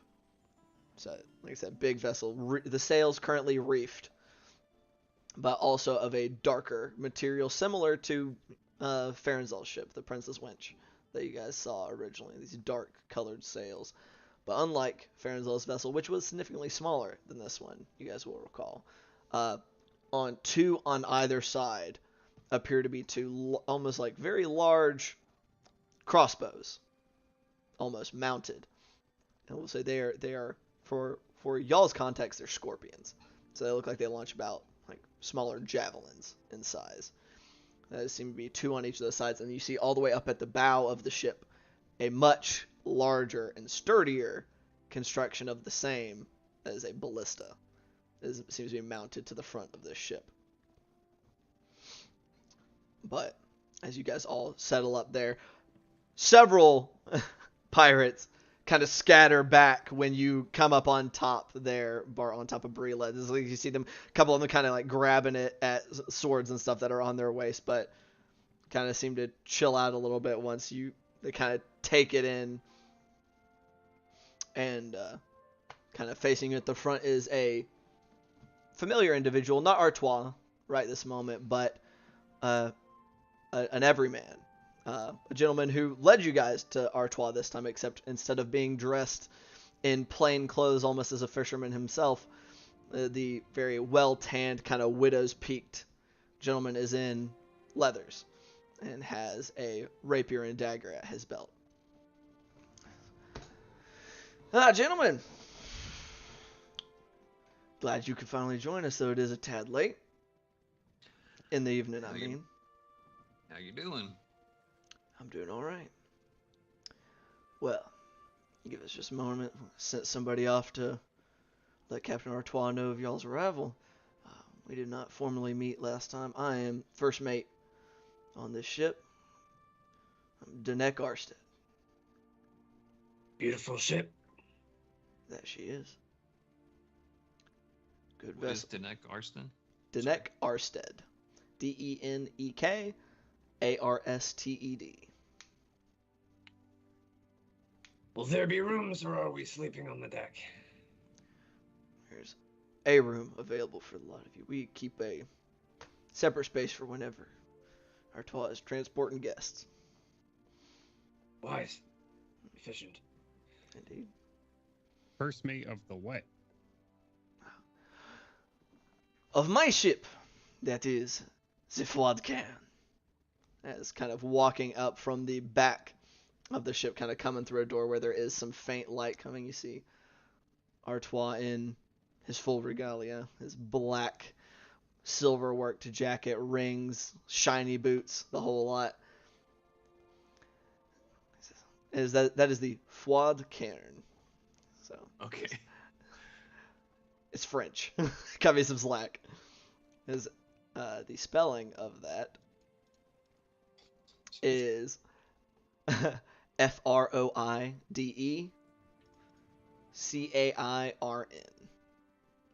The second part, right? but just to save people's suffering, is the frigid cairn. Is it in English? Well, it is so good to Captain. see all of you. Yes. Hello. You all look well. Gloob Yeah, takes that doing as a good. compliment. Do what? But Gloob takes that as a compliment. Okay. I take it that with your arrival, you have settled whatever affairs you have within Saltmarsh for the time being, and are ready to be underway. As much as they can be settled. Wonderful. Maybe What? something we could ask you about, actually. Sure, we will have plenty of time together, at least for now. Let's see How much time? Quite a bit, probably. At the very least, we will have to make stop in Holzhearth for at least a day. But after that, we will be proceeding on to our final destination. Or you all, perhaps. We will see the final plans. But we'll be on this vessel to Holzhearth for about probably a little over a week.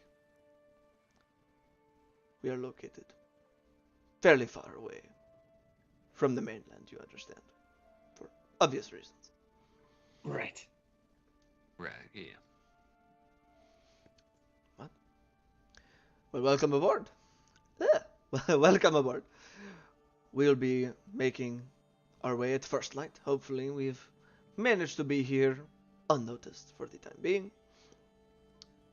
So hopefully it will remain so until morning. And then we will proceed. And we shall all do well, I believe. Mutually beneficial. Indeed. So, How many folk you got on this ship? somewhere in the realm of about 45. 45. Okay. Yes. Well, shit. Fucking Bart was thinking maybe 25 or so. Like I said, this All is, right. Well, you know, the Emperor of the Waves had Right. about a 40 person crew. And this is a little bigger. So, I know we've got questions for you. You may have questions for us, but sure. we can discuss over breakfast. I could not agree more. So, Benek, if you could, please show them to their room down below. And I will see all of you first thing in the morning. Good night. Good night. Real quick, are we to stay in Yes. those quarters and not move about the ship at all? No, feel free to roam. Ah, yes. Okay. I just wanted to make sure we weren't breaking no rules if I wonder about maybe cook something for y'all. no, that Yeah, would be fine. Julian does like turn around and be like, Any policies we should be aware of to avoid conflict? Well, do not steal from anybody. Just kind of looks over at everybody, like looks around everyone. Theft and violence, right, the obvious ones. I meant Of anything course. more specific. Do not enter my quarters when I am not around, or try to sneak into them. Do not try to, I suppose, contact any of the Keelish military if you are so inclined to sick them upon myself. If you so desperately wish for death, speak now. Nothing. We are permitted to carry weapons and so on and so course. forth. I would not deprive you of the ability to defend yourself. The seas are dangerous. Alright, if the rest of it is simply obvious and straightforward, then I think we should be fine. And of course, do not steal. And kind of looks over at Gloob and kind of up and downs you. And, of course, and if a door is locked, probably best for you to stay out. Yes? "Did we bring Gloob's barrel?" No. Yeah, I assume. It's, Oh, did okay. y'all? I mean, I guess you could have. We It's a had little the awkward to get foldable- up a. Oh, that's right. Yeah, you have like the portable little bathtub. Yeah. So probably not not the barrel Mm. from the ship, but yeah, you've got his little portable thing that that Gotcha. y'all have been using. Yeah. Jakob, while we're talking, would like to know his enemy. Kind of keeping an Oh, eye on shit. Arthur. Nice. Sure. What do you want to know? Let me double check that. I can do this. I firstly would want to know If his HP is higher or lower Yes, than mine. higher than yours. Okay. And then if there's time, I'll say you can get 2. You'll be able to get 2 for this moment with this little back and forth.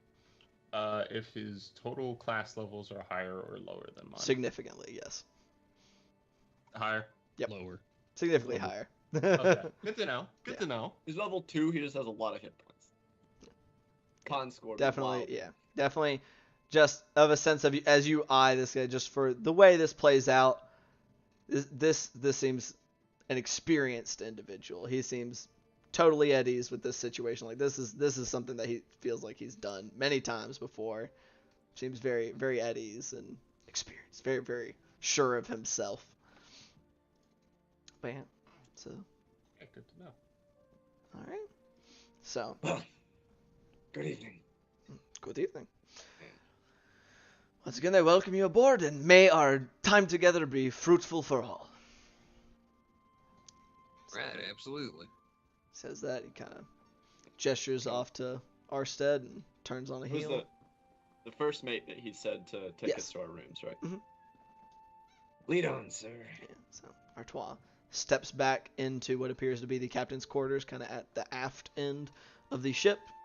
Luke takes a glance inside as he walks in. Y'all are a little bit away. Roll a perception check. Unless you are trying to follow him.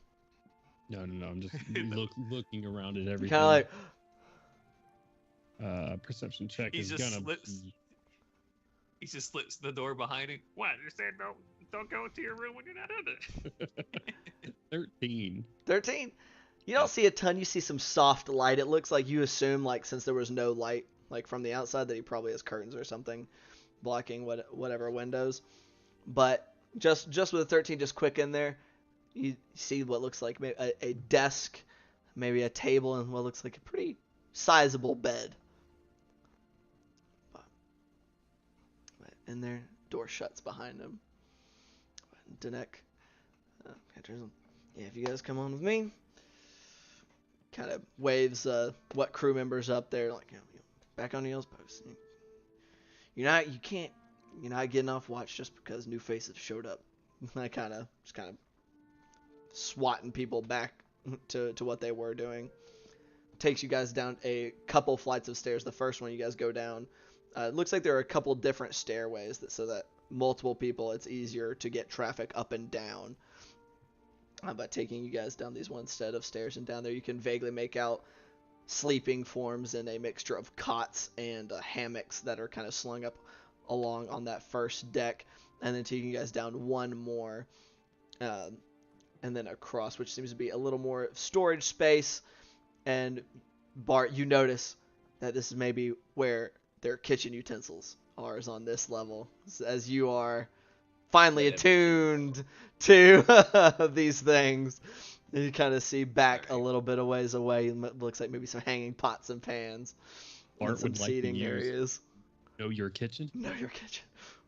No, your Warm. kitchen. But he takes you over to a single wooden door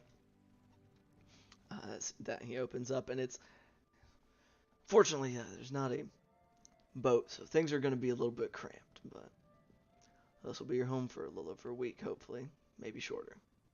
But this is fairly narrow. It looks like this is y'all are near the front of the boat, so your wall kind of curves on the bulkhead, but they're a collection of several cots that have been kind of arranged in here, as well as some other common amenities. Y'all got a poop bucket. Y'all got like what looks like a little stand that has a bowl affixed to it that has some water in it. Not all the way up to the top, obviously, because y'all are on a rocking boat. But blankets, the whole 9 yards. There's a small like storage chest that appears to be empty, kind of in the narrow end at y'all's front. He says, and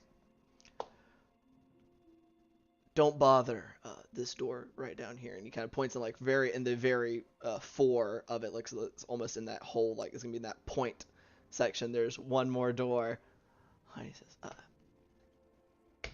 that's where our resident he's not a mage. What is he? He does weather magics and stuff. Helps keep things in line when they get out of order. But that's where Calathus, where he is located, and probably wouldn't take kindly to being bothered.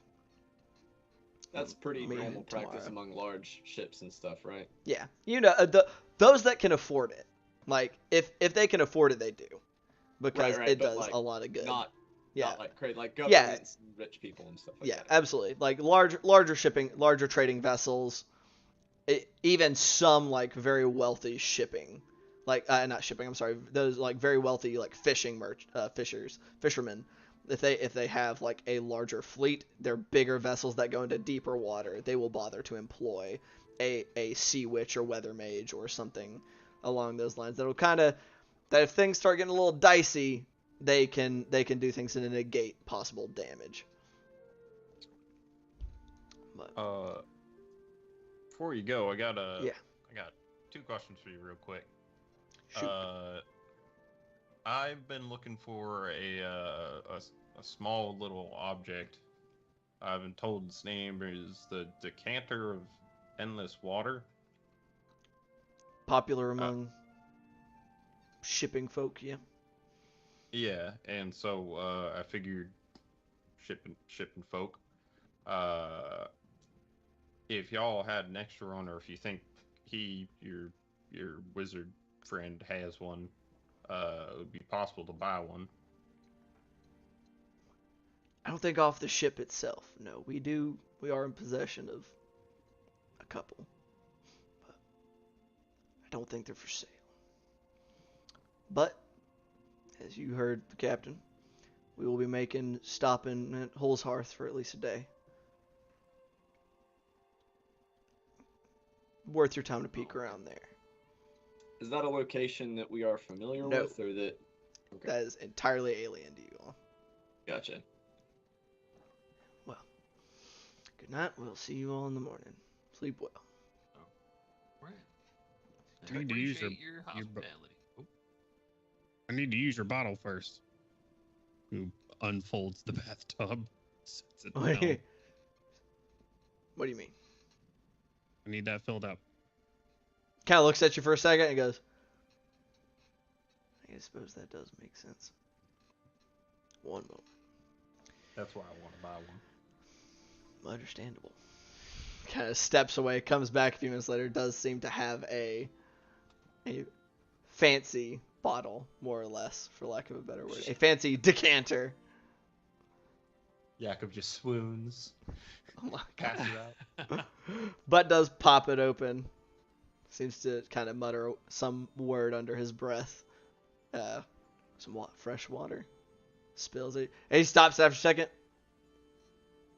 You don't want salt water, do you? No. Figured. And he continues on to fill it up with fresh water. Stoppers it. Good night. if Look you're at that, there that's for cool like as 10 fuck. minutes of just having like a. It goes much faster than that. Oh, okay. Yeah, decanter of endless water does not screw around. And it's not a giant tub either, so it kind of fills up within like a minute probably. Like, all right. Glue will take special note of what this special bottle looks like. Okay. But he leaves you all to your business. I assume you all go to bed. Hell no. All This is Gloob's first night on a pirate ship. Are you kidding me? I'm right. exploring. Okay. What about the Yeah. rest of you? Jacob I'm- will lie. Oh, go ahead. Will lie down, but look at Gloob, and just say, "Yeah, don't do anything that's gonna get us in trouble." As much as fighting pirates sounds fun, I don't think we want to fight Artois. I don't want to fight Artois either. Completely honest with you. Just don't get in trouble. I try not to. Yeah, we won't get in too much trouble. Smash cut to about 15 minutes later. Fucking boat It's on fire. Just absolute chaos. Overboard. Oh god. Boob's So. got one of the 40 bottles in his hand. Woo! So as Jakob, you're laying down, and Gloob, you're preparing to explore on your first night of being on a pirate ship. We're gonna go ahead and take our break. So we'll be right back. We're gonna take a quick bio, have everybody stand up, stretch your legs, refresh your drinks, all that fun stuff. I recommend you do the same, but leave your computer, leave your Twitch stream or YouTube stream, leave it where it's at, leave it right there, because we're gonna be back to play some more D&D. So be there when we're back, and we'll do that then, now, in a bit. Bye.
Hello! Welcome back! It's us again. We're here. Play more D&D.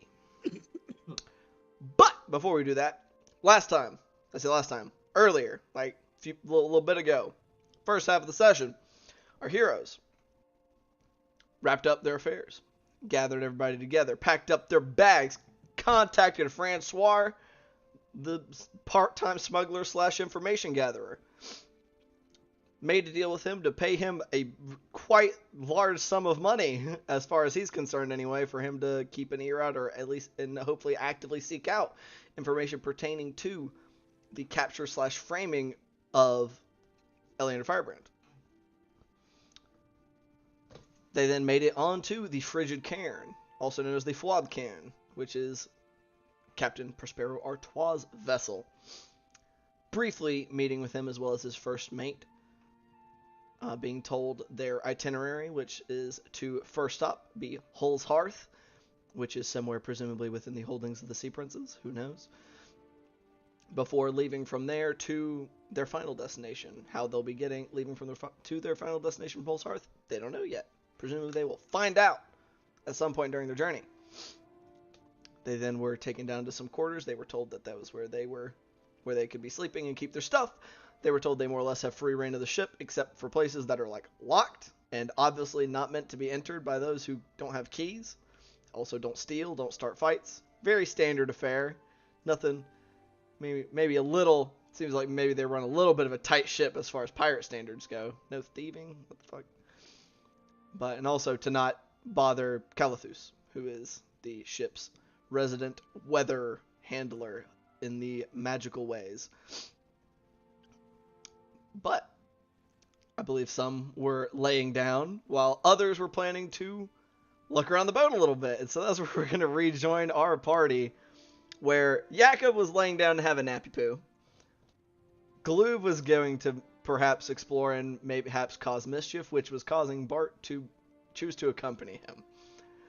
Julian, what are you doing, buddy?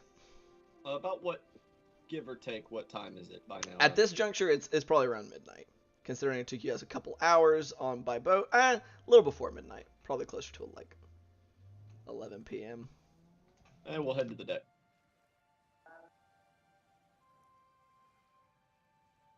Where they are riding motorcycles. People drive their cars loud as shit.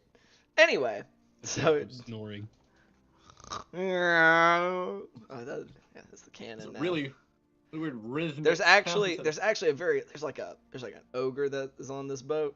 That's him snoring. But Calathus. oh shit. But All right, so Julian, you head back up the way you came. Your dark vision, so even though there's not much light, it looks like they have a couple of lanterns on each deck that are currently they're hooded, so they've got like their little flaps that are down, so like just a little bit of light escapes, but they can be opened back up to provide brighter light if need be. But plenty of light enough for you to see by, so you kind of make your way up to the deck. Gloob and Bart. What are you fellas doing? Well, I know Cody said that he actually had something, maybe. Yeah. Like a prayer or something. If you want to do that first. That'll be when he goes to bed. Okay. All right. Just want to make sure. Okay. So I'm gonna stealth up to Calathus's door. Okay, roll a stealth check for me. All right. 25. 25. You feel pretty stealthy. I'm gonna listen. You're just gonna listen at the door? Am I actively watching him do this? I presume so. You said he I assume you guys would have been ushered into your room. Danek left, and then you would have seen Gloob turn around and walk out before starting to like crouch down. I would say so. I'm going to Okay. explore. I will go with. All I'm gonna right. listen. Do I hear anything behind the door? Roll a perception check.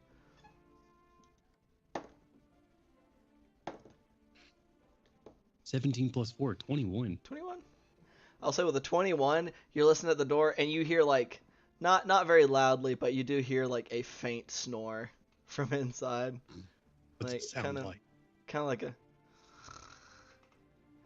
just enough that it's technically like he's clearly like a little bit of a mouth breather in his sleep. Kind of like you can hear somebody sleeping in there somewhere. Doesn't sound like there's a ton of space, so probably relatively close to the door. Any cracks or crevices I can look through? The door, shockingly enough, seems quite solid.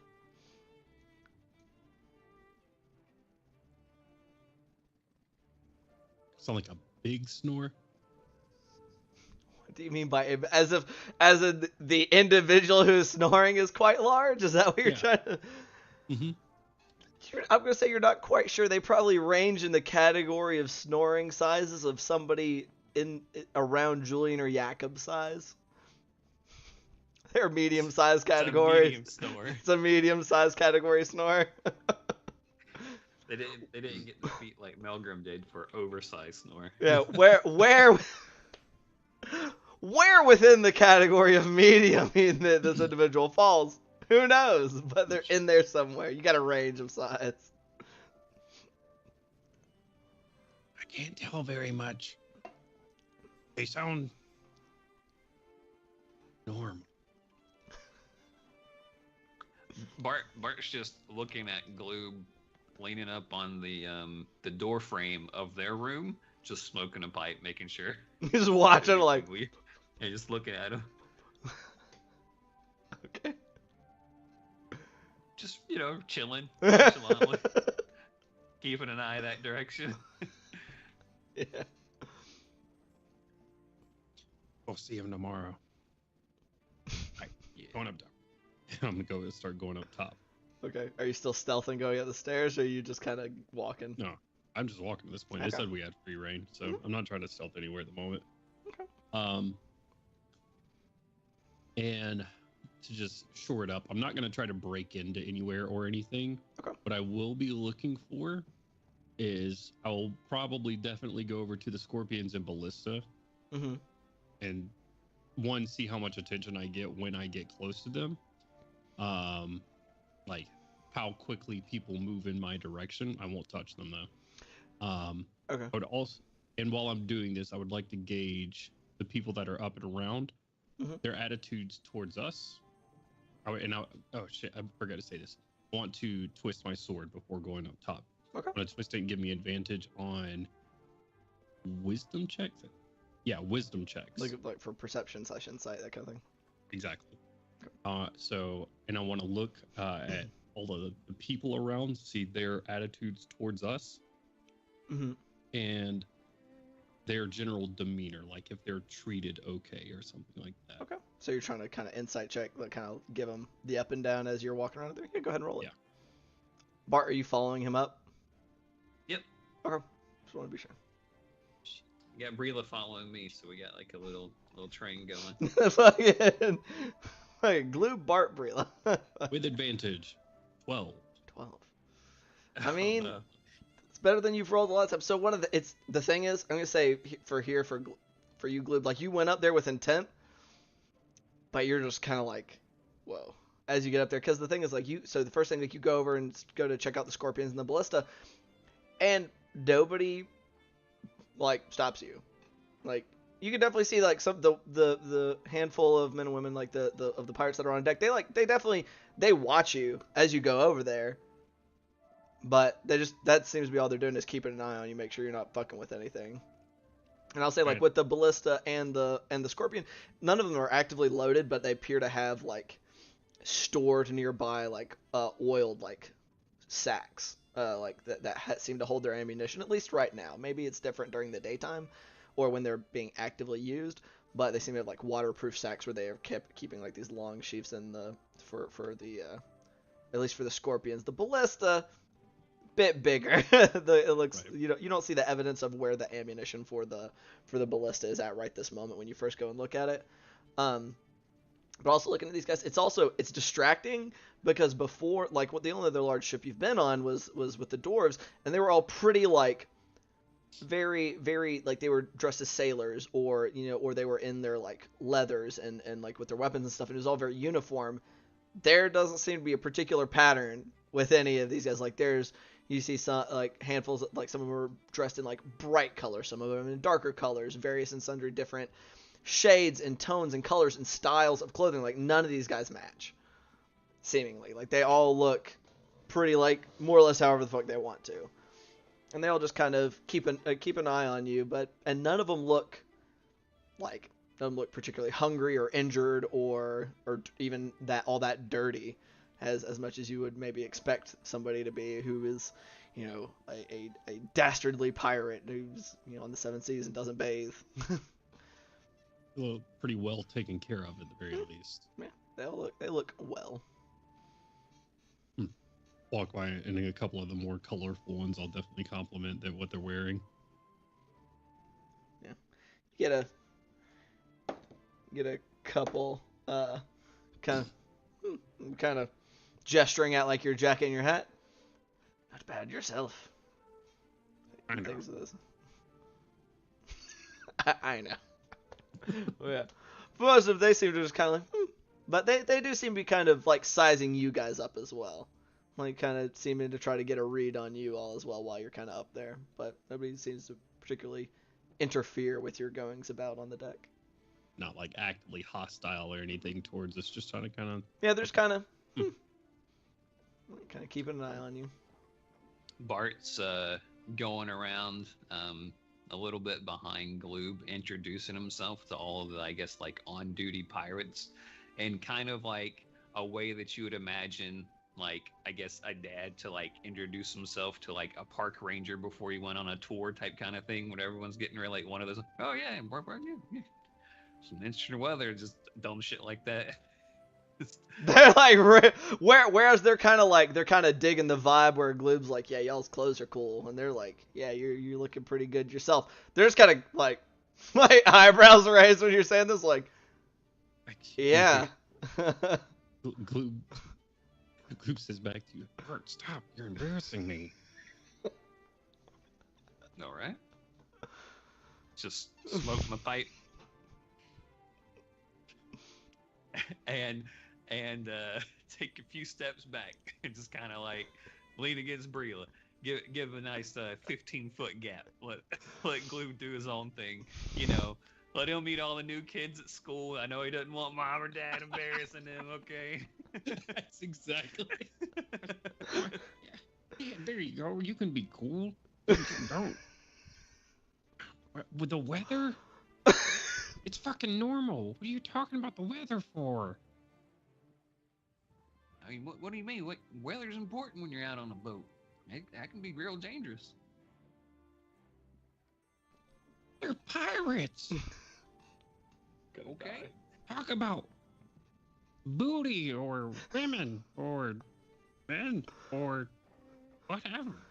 Weather. Talk about jewelry or rum.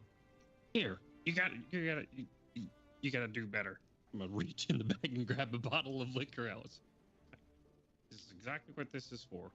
Now you gotta make up some reputation since you lost us some. So here, I'm gonna give you the bottle of booze. Okay. Is this meant for me to give to them, or to just look cool by drinking straight out the bottle? Heck of the shit. You tell me what kind of vibe we're going for.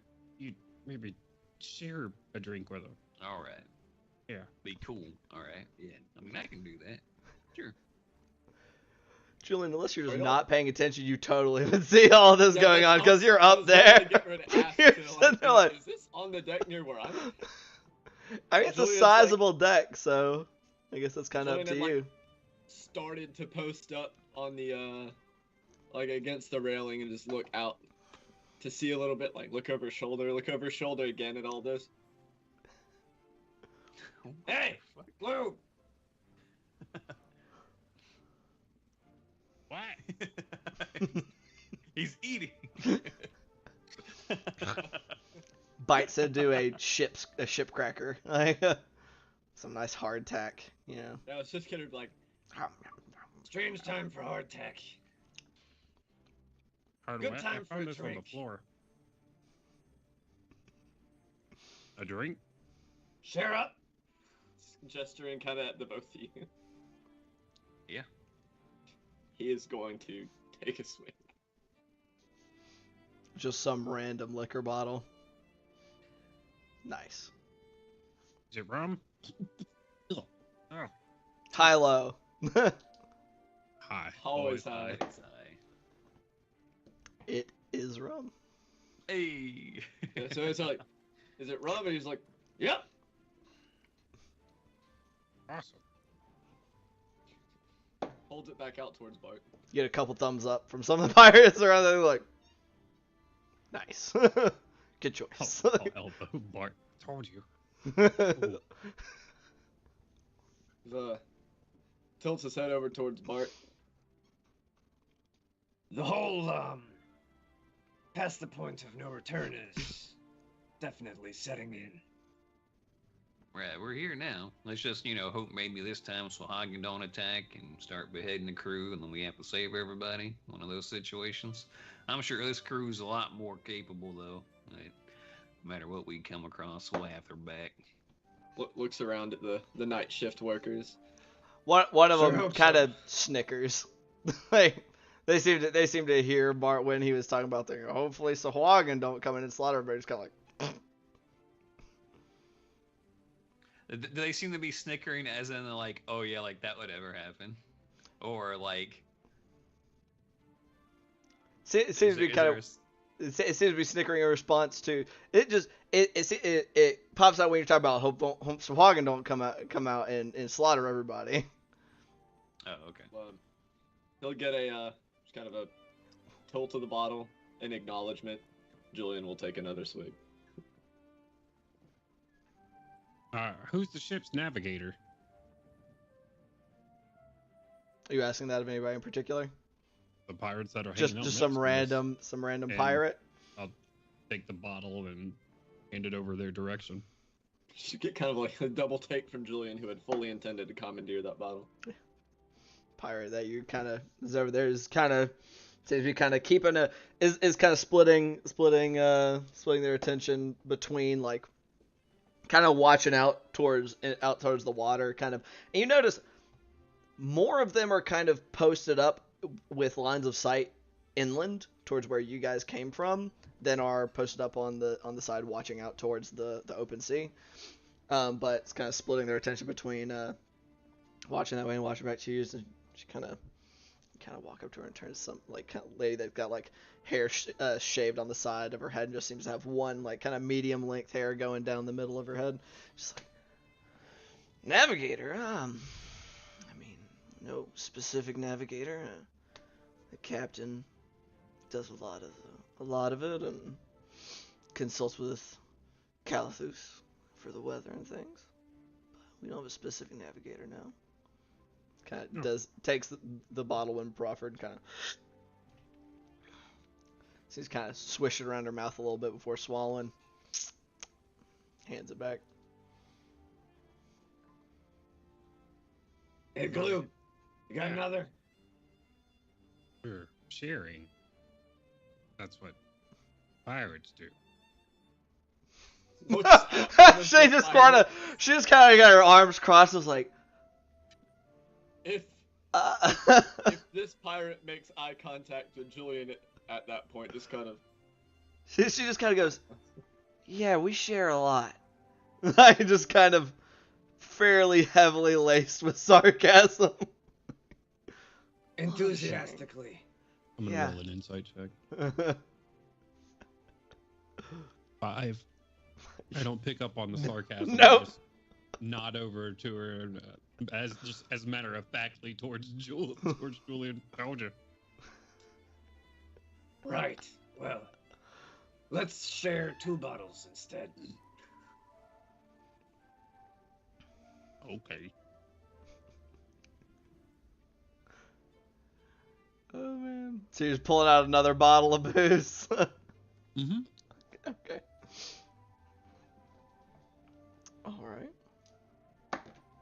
He gets a sniff test before This one is not rum. he takes a swig. What is it? Oh, for the love of money. It's not that important. No, you asked! Now I gotta answer the question! God It's kerosene. damn it. I managed to cock a Alcohol D4. chart. Alcohol chart. We're gonna say Let's see what this one appears to be whiskey. Oh. Get kind of up. Vodka, gin, tequila, whiskey, yeah. Doesn't stop him though. But decidedly less sweet. So y'all just sitting there boozing it up on the deck. I'll say the if you kind of are going around to share with like each of the pirates that are up there, each of them happy to take a couple swigs, but they do not partake enough to start getting like trashed. Right. Some they seem perfectly happy to kind of like get their buzz on, but they're like, whoa, can't be shit faced on the job. Calm down there. Yeah, I'll just chat him up a little bit.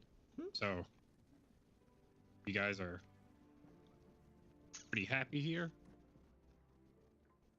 on the boat. I mean, everything Yeah. going on. Okay, I just wondering. Just kind of like you get a couple weird looks when you ask that question. It's like, yeah. Like, You know, some people aren't happy where they are. kind of shrug. Like you probably get a little bit of an elaboration from a couple. You're like, I mean, I get to more or less do what I want with my money, with my time outside when we're not on the ship. How are you guys paid? Just What do you split mean? it up. It's split up by the captain. You guys like when you plunder, you take everything to him Yep. and he divvies it up. Oh, More or less. right. Sometimes you can get away with pocketing a little bit on the side, but you don't want to try to cheat him. It's a bad idea. What happened to the last person that cheated him? And he found out.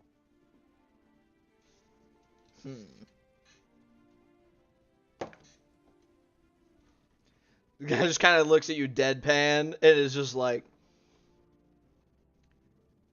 didn't swim real well. I'm gonna roll an insight check to make sure I understand. Oh no. I'm gonna act like I understand real quick. Yeah, you're like, oh, yeah. But I just kind of like, yep. Internally, Glue's like, what the fuck does him swimming have to do with any of this?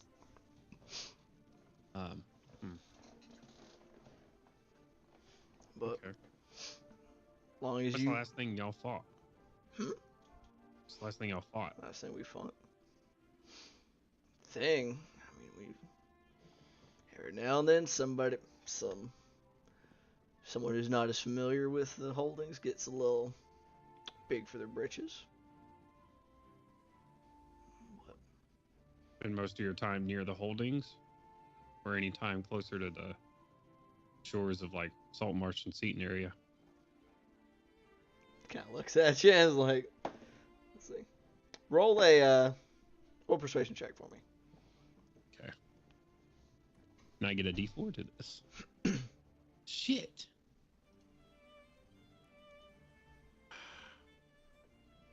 Ten. 10. Just kind of looks at you for a few seconds, kind of head tilted to the side. Sure, that's a question the captain would be happy to answer for you in the morning. Okay. You can't tell me. Secret. Pirate secrets. Sure. That makes sense. It was really just trying to get a hold of how pirate ships work. Like this is his plan. This is what he wants to do. So he's got to understand things. Yeah. So I'm probably just gonna keep asking asinine questions for a while until they won't have any more of me. I mean, they seem to be. You kind of get like hushed a little bit, like keep your volume a little on the down low, little man, kind of thing. But like for the most part, I mean, they seem to be fairly happy to just sit there and kind of chat. Like they seem kind of bored. You see some of them kind of chatting amongst themselves every now and then. And you see, Arsted kind of sticks his head out and kind of seems a little confused that you guys are awake, but it's like, whatever, like, not my problem. Like, point bottle in his direction. kind of takes one swig out of it and is like, yeah, thanks. Goes off about his business. After like another like hour or so, depending on how much you're up there, he doesn't come back up. It seems like he probably is gone to the bed himself. But depending on how much time you want to spend up there, I'd say depending on how hard you push, they don't really get tired of you, but they're just kind of they seem to catch on to like, this dude has like no fucking idea what it's like, what this whole deal is like, and they're just kind of like, huh. Like the naivete you present is kind of surprising to them. Yeah, I'll just keep like trying to get the flow of business and other things that they do on the ship, and just ask them questions, and that'll be it for me. Eventually, when I get tired of that, I'll go on to bed. Okay. You do get like a bit of a like. It does seem a little weird because they don't seem to do as much plundering as you would expect. They don't seem to be sailing the high seas and seeking treasure. You definitely kind of get, when you guys first saw Farenzal, and one of the things that you guys that was kind of known about his vessel and the vessels like his, is that a lot of times they act as like the hands of the sea princes very specifically. And so a lot of the stuff that these guys do is a lot more about enforcing their prince's will. Gotcha. And so they seem to do some regular piratey things. Like it seems like whenever they are not on a specific mission, Artois will find something profitable for them to pursue. But a lot of what they tell you about is like, keeping people in line, or checking out like interests of their prince. They do a lot of specifying their prince. They don't say the princes. They say their prince. Their prince. And who is your prince? Well, we're going to Hell's Hearth, so maybe you'll find out once we get there. The princes like their privacy, especially with outsiders. I mean, Gloob looks around at the ship in the middle of the ocean.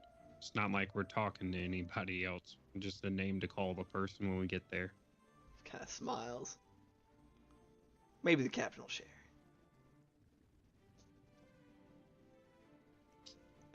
Yeah. You seem to get a little bit of like, they're kind of enjoying like yanking your chain a little bit. They're just like, we don't have to, so. Fair enough. Seems to be like they're getting a little bit of amusement out of like not kind of yanking you around a little bit. You eventually go on to sleep. Bart, I assume you follow to bed. Your old man bones over there kind of trying to stay awake. And Julian would have, take lost interest in those interactions pretty quickly. And he's not like chugging along, just sipping along a little bit while he looks out to sea, and he's thinking pretty deeply about like this whole thing. The investigations in Saltmarsh were almost like a distraction to help keep him from having to address all of this and what it means, not just because it is his brother, which is an important factor in it, is saving someone you care about, but this is returning and going after the person who turned him into what he is. And this was the quest for revenge that kind of started this whole thing for him. And he's trying to process exactly how to feel about that and what that means to him. And then being out in the open ocean with the, or heading towards the person that got him started with the creature in the deep that gave him the powers he has, and that has visited him with sometimes disturbing things to say to him. And he's thinking about his prayers to the other gods before he left, and he repeats them once more, a little tipsily. Procan, Lord of Storms, ease your fervor for our passage, and keep us safe and sail us true across the waves. Clear the skies for our passage, and darken the skies of our enemies.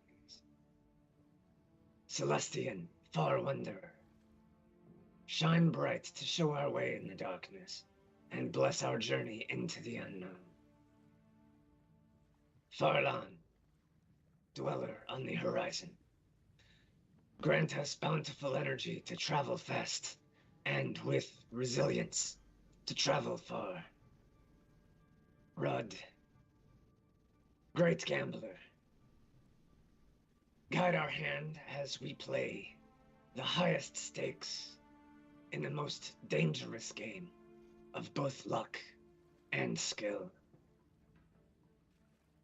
And not a god as he knows it, and not a god that he actively worships, but slightly addled by the alcohol and also heavy on his mind because of where they're going. His thoughts drift to the creature from down in the water that first saved his life. And almost reluctantly, he continues, Creature, god, or beast, whatever you may be, hunter in the deep, as we pursue our quarry, bury fear in his heart, and we will bury blades in his flesh as fangs to his throat. Draw our eyes to his trail, and share in the bounty when we spill his blood. The prey who fancies himself a predator, doomed to discover his mistake in his final moments as we complete our hunt. and continuing to lean over the rail, he is going to, after a few moments, where he had previously been kind of holding back the ferality and clinging to a more civilized aspect while they were in Seaton and Saltmarsh, kind of intentionally let that dam go, giving himself just a little bit more to whatever that thing is and its inclinations. He's going to pour the rest of the bottle over the edge, dropping the bottle in shortly after, before going to bed. Splish. And I'll say like kind of as you go down after kind of finishing that and kind of release that, and you can feel like almost that it almost like a tension has been released. Like within like it's almost like you've been like clenching like the muscles in like your neck and your back and all these like little places, like almost as if you've been holding yourself awkwardly for a long period of time. And you kind of get, whereas a lot of the pirates have been kind of keeping an eye on you guys, just kind of not particularly concerned, but just kind of watching you before. There's definitely a definite change. So kind of like eyeing you, and there seems to be a little more, maybe a little bit of trepidation, a little bit more wariness as you make your way back downstairs, from those present at least, as they see you prowl through the dark. All right. When you get back in, Gloob is kind of like mostly submerged. With his feet and stuff kicked up. And he'll let you get settled in and whatnot into your, I guess, cot or whatever is in this room.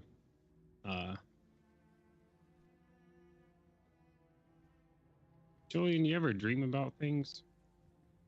Like weird things? I told you about my dreams, and you made a thing for me. But like, you ever woken up with one of those dreams and been able to do? You feel different? You did things?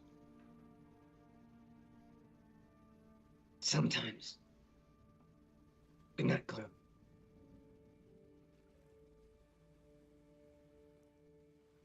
Did you just say good night? Yeah, good night, Julian. He definitely seems distracted when you're trying to engage with him and talk to him, and he seems like not intentionally dismissive, but not there. Right. Right. Won't bother him anymore. Let him off to sleep. Okay. How are the beds situated in this room? They're kind of like, there's not a ton of space in here. It doesn't look like maybe this space probably doesn't look like it was originally meant to accommodate 4 individuals.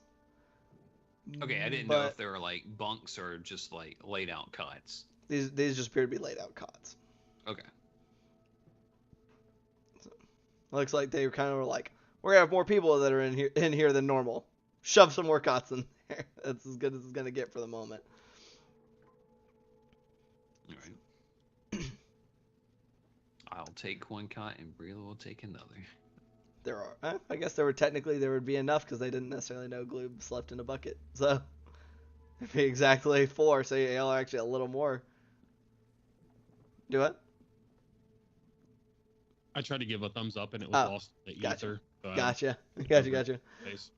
Phase thumbs. Yeah, so it's actually a little more crowded than they would have expected because they didn't know there was going to be an extra squirrel. But yeah, I'm not having PvP over who gets the top bunk. All right, we're not doing that. Not having that. It's not what we're starting. It's not what it's starting over. But unless there's anything else anybody would like to do. Jacob, while asleep, if anybody looks at him, he's noticeably very calm. At times you'd see him kind of fitfully sleeping, rolling around, dealing with the past in dreams. But tonight, you don't notice that. All right. So, you sleep through the night. Probably a little bit into the next morning. Unless any of you are trying to wake up early. Y'all get a relatively late night. Yeah. Bart waking up bright and early like the old man he is. Yeah. Everybody else sleeping a little bit into the morning, I assume. Y'all are passengers for the most part, so. Bart, you wake up while your companions are still asleep and kind of stick your head out, and things seem to get going pretty bright and early on this vessel. But this looks like their kitchen situation isn't quite as a formal affair as you're used to. Like, it looks like they don't have like a designated cook. It looks like they kind of like they heat some stuff up more or less and kind of get everybody going. They're eating rations and the like. They're not out here feasting on the day. We'll have to change that then. But How very unpirate. looks like maybe they've got like maybe there's like a duty roster for who cooks. Like, it doesn't seem like there's a designated cook. Who's mixing the gruel today? Yeah, who's over there doing it today? Yeah, I'll start nosing about and see what they got to work with, and then add from what type of flavor I can throw in there. Sure. Roll a quick, old chef check. Oh shit! As you I'm assuming if you kind of start taking over, whoever's cooking, whoever was like doing it, then just kind of is like with almost no like hesitations, like whoop, dips off and like let you do it. Like, yeah, sure, go crazy. All right, I'd say 30. Fucking god. You out of the ballpark. Just like, see, a lot of pirates, like, they didn't seem necessarily unhappy with what was going on. Very much kind of like, hey, this is the way it is when we're at sea. But they're like, oh, noticeable, like, what's this? Like, at the far and away improvement to their normal fare.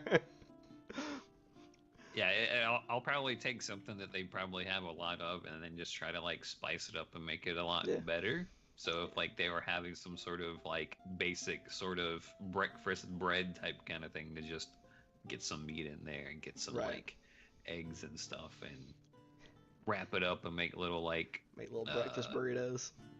No, not necessarily breakfast burritos. Kind of like a breakfast meat pie type kind of thing going on. You make them, and the thing is, you manage to make them portable enough that they can justify it.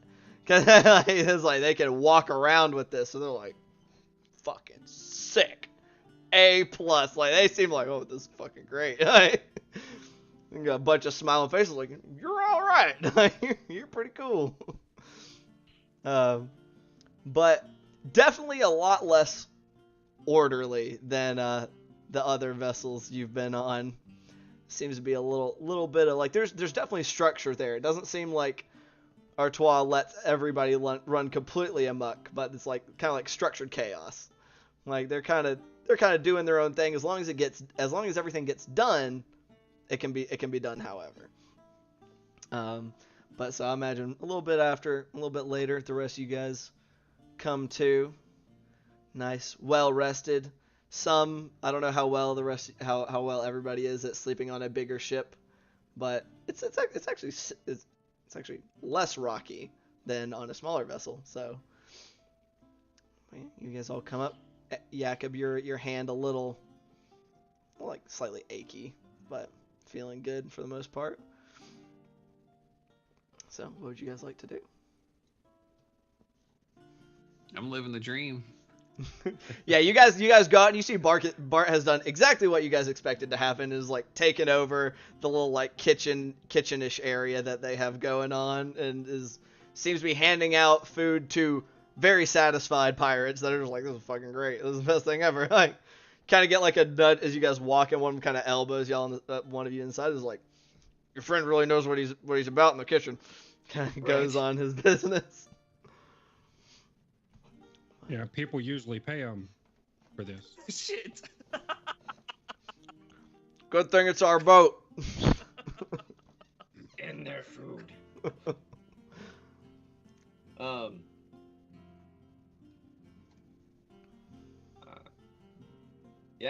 Looking around for. Oh, go ahead.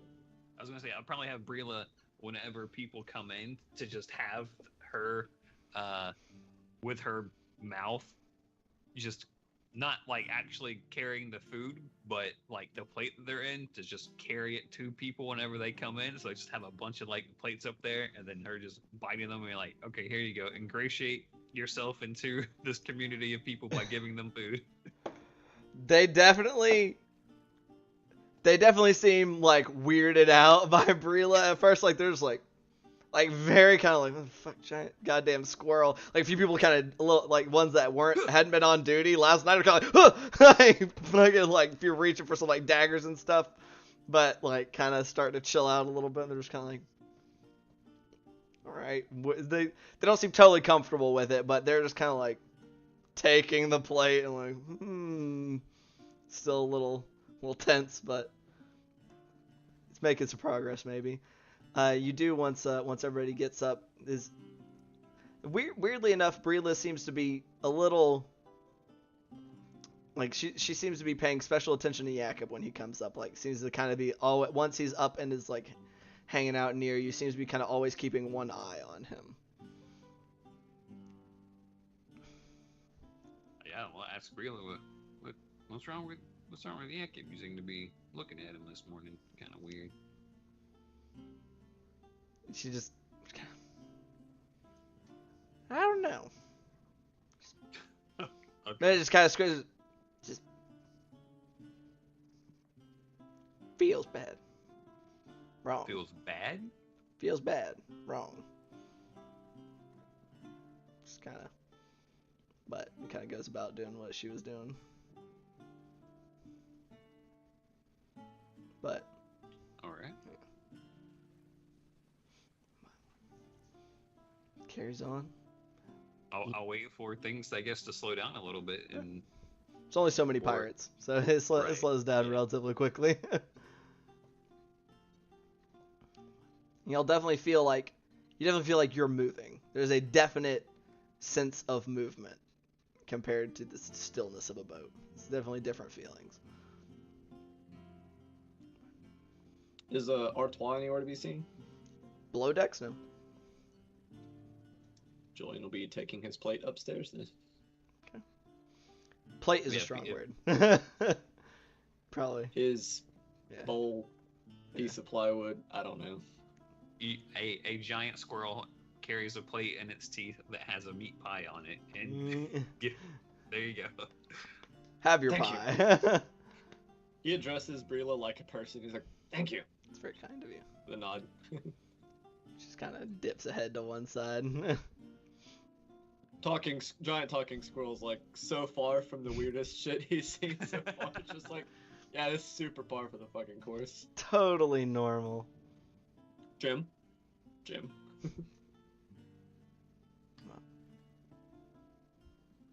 But yeah, Alright. everyone's just coming in and out. Yeah. I would like kind of grab Jakob to the side and ask him, "Hey, are you feeling all right?" Yeah, my hand kind of hurts, but I mean that makes sense. I think What'd you do to your hand? I must have hit it against something and just kind of go like this. Is he? Does he have his ring on his hand? Mhm. Okay. All right. I don't know. Brila seemed worried about you, so I was making sure everything was all right. She said, "Looked like you might have felt bad." Oh, Didn't know what that was about. feel fine. Can I do a sense motive on Jakob to see if he's been acting funny aside from resting well? Yeah, entirely up to you guys. It's up to Jakob. Yeah. Jakob feels fine. Besides, his hand feels kind of funny. Okay. You definitely check Well, it I out. mean, yeah, gonna see your hand. Maybe I might be able to do something to get it shipshape. Yeah. Does anything seem wrong with his hand? Roll a medicine check. Medicine. Right.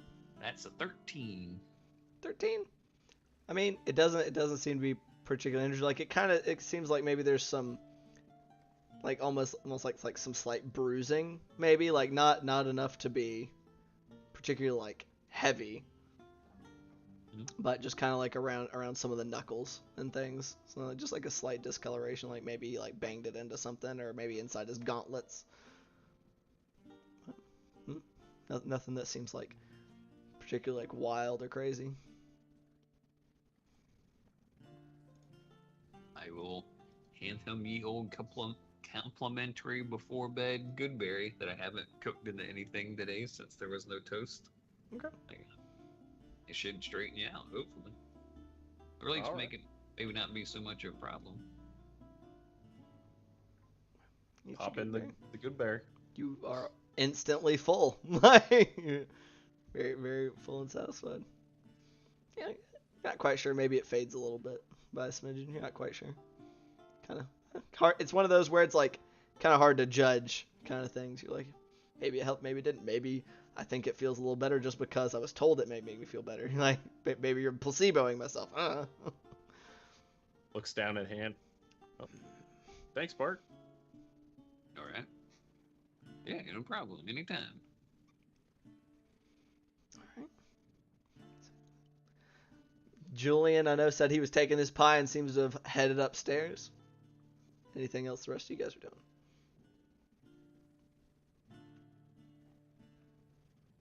We got how many days of this? You were told probably a little over a week.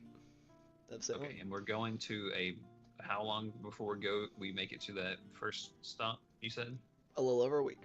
A little over a week. Okay, Mhm. cool. Is what Artois said. So. Alright. So y'all, I know Julian's headed upstairs. Or everybody else just hanging out downstairs, or should we pan over? Or is anybody following Julian up? Yeah, go. You gotta clean the kitchen after you make stuff in it. That's just rude. Jakob will meditate. Okay, you staying If downstairs there's any to do alcohol that? around. What's up? Are you staying downstairs to do that? Okay, so you two are staying downstairs. Gloob, you staying downstairs as well? Or what do I'll you go up top. You're going up top. So Julian and Gloob, you guys head up top. You get up there, and it is clearly bustling. You see, you've got kind of people kind of jogging back and forth. You seem to be on a fairly steady course, but people are you see some people up in the rigging, kind of hanging around, looking out and kind of monitoring things, checking on ropes and the things. And with them unfurled, the sails you can see kind of right on the front, familiar-ish, insofar as you've seen it once, the insignia of the Sea Princes, the skull with the trident and the sea behind it, and a crown on top of it. You can see Danek Arsted seems to be kind of calling out some commands. Currently is stood up by the wheel, where you also see Prospero Artois at the wheel itself. Kind of seeming to be kind of saying some things to Arsted, who seems to be kind of calling him out to the masses. And then he's on his right, and then on his left, you see a gentleman who is not dressed nearly quite in the same way as all the other pirates you'll have seen so far. It seems to be almost in it is in I hesitate to say skins. They are skins, but these seem almost kind of oily looking. Like, this looks like maybe these are the skins or flesh of a water going creature instead of land, a land bearing, land walking. English is very hard right now, apparently. Seals. Yeah, seals. Maybe it's some pelts of some kind of fish or fish adjacent aminals.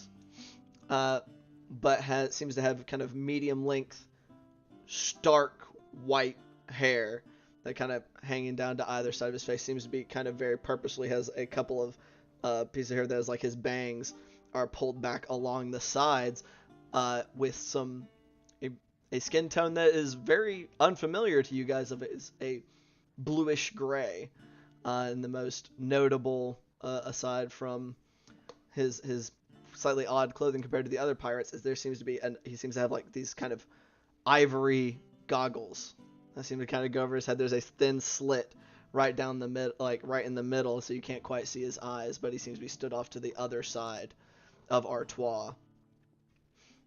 And The ears are pointy. So he seems to be an elf of some kind.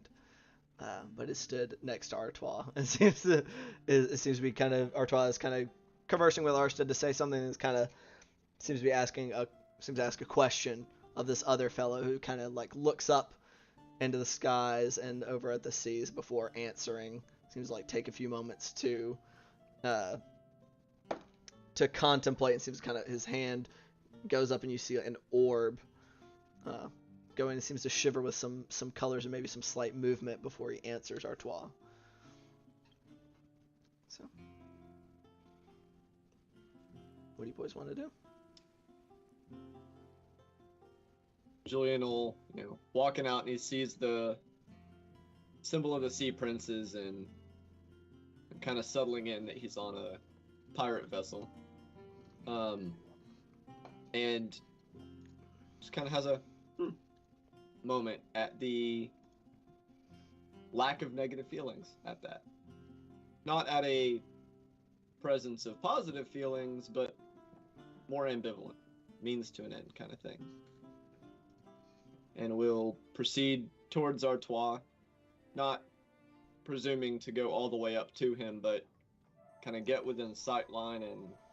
Seems to be like a little higher up, like on that after there seems to be kind of that's- standard. You got the stairs on either side kind of leading up. he's up that not way. going up to him, but get to like kind of sight line and, just Kind of hail him with a hand in the air. get his attention and kind of, good morning. Good morning. Kind of, Arsted, if you would, please. See to the wheel. Make sure we keep, you know where we're going. This is a routine. I'm going to see to our guests. At least those who have decided to join us up here. Steps away. Arsted kind of steps over and kind of keeping an eye on the wheel. Doesn't seem to be particularly active right now. Artois comes down one of the sets of stairs. So, one night spent aboard a pirate vessel. I'm sorry, I spoke at the same time you did. What did you say? He said one night spent aboard a pirate vessel. I heard you all made some friends last night. One of our number is Lovely. enthusiastic in making new friends. Glubus stood right, like, kind of behind you, just nodding. Like, Yep. Have you eaten? The food is good. I have had a little bit of something so far. Up early. I try not to bog down my thought process and things with the food. It weighs heavily early. I think a little clearer on a less full stomach. If you get hungry, Bart took the liberty of preparing a meal. It's Oh. good as always. Lovely. Well, perhaps I will do so. I'll be happy and we will have plenty of time to sample his cooking. I'm sure he is wonderful. Definitely seeing a lot more smiling faces this early in the morning, which is not usual. Well-fed sailors are more enthusiastic sailors. So indeed. Do you have any questions for us before we delve into any questions we may have? Well, I think that any questions that I may have of you would be heavily dependent on whatever questions you have of me. So, That is fair. come. Will your other companions be joining us? They're right there, right? You got They're, Gloob. Not sure. I imagine Bart is tending to the kitchen. Good man. Well, you're perfectly welcome to join us later if they so desire. For the moment, I suppose. Let us sit. Come. He kind of turns and walks. Strides over to his cabin, opens his door into his room, kind of beckons you guys after him. Assuming you both follow. Julian's following. Shuts the door behind the both of you and kind of steps over to a writing desk, like a fairly sizable desk that he seems to have, and goes out and it's a little weird because the chairs that are here, he doesn't like pull out his chair. He like undoes a latch on an arm, lifts it up, and kind of steps in and sits down and like sets the arm back down. We saw a chair like this on that ship with the undead and spiders on it, I thought, in the office. I don't believe so. That that ship was pretty trashed. Thought I remembered You've seen, somewhere. it's very common for chairs to be, like, all manner of furniture to be very in place, like like stuck to the floor. This one seems a Gotcha. little more luxurious. Like, it has, like, a lot of chairs like straight up just don't have arms because it makes it a pain in the ass to get in and out of them when the chair can't move itself. His, like, latches up, steps in, puts it back down, and sits. There's a couple Fair. of more plain chairs that he has. It looks like there are several. Please sit. Julian will take a seat, probably like polishing off the last of the meat pie and kind of setting the plate down. And So, you were understandably sparse with information prior. Indeed. However, now we are here. So what can we expect going in? I guess first this port. Holzhof, yes. It is, for lack of a better analogy, it is our capital. Russian. It is our capital. It is where the princes themselves reside, and a lot of our business is done. Will we be expected to meet with them? All of the princes? No, absolutely not. No. Good. Mostly I'll be stopping. You all may do whatever you will. I will be informing my prince of moving forward with our plan, and if any changes need to be made or anything.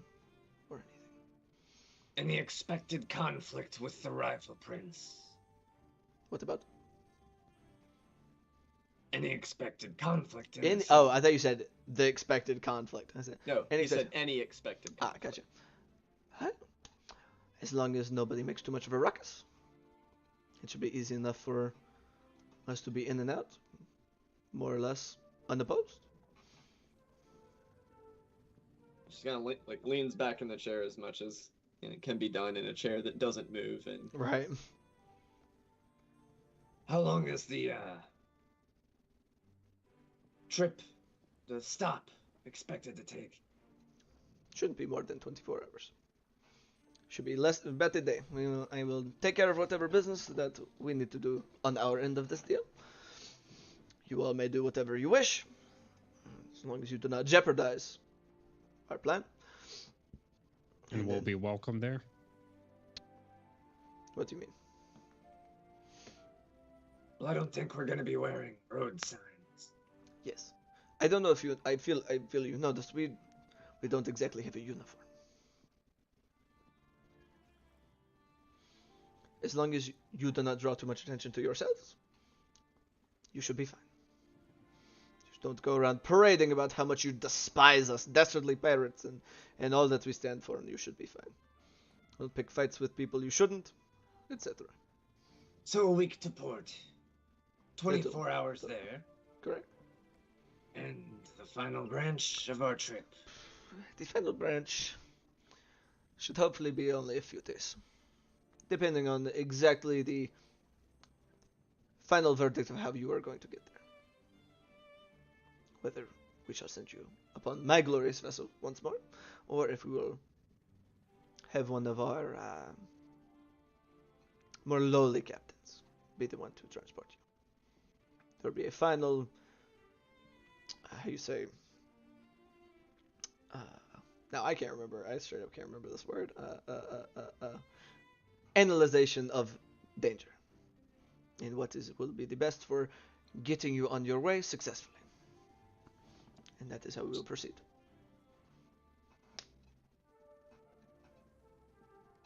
And expectations once we get there.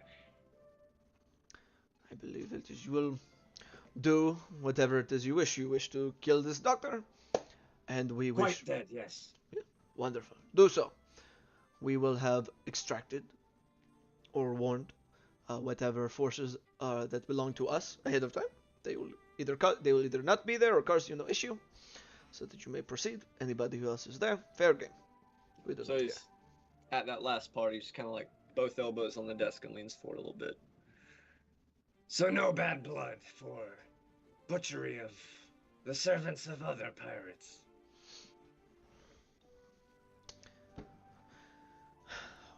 When they decide that they are going to be quite stubborn in backing of business that is proving to be unfruitful, then so be it. Should we be expecting Ferenzel? Possibly. And he's fair game too. Sure. If you can manage to kill him. You have to understand my concern. I don't need another enemy in the pirate holds. You understand. I am sure that there will be those who do take offense to your actions. But not you and yours, is what I'm Correct. asking. Correct. That is all. I have no hatred for Ferenzel, but at the same time, he is dangerous and hard to control. Difficult to reason with. But if it can be done, I mean, it would not be bad to keep him around. He is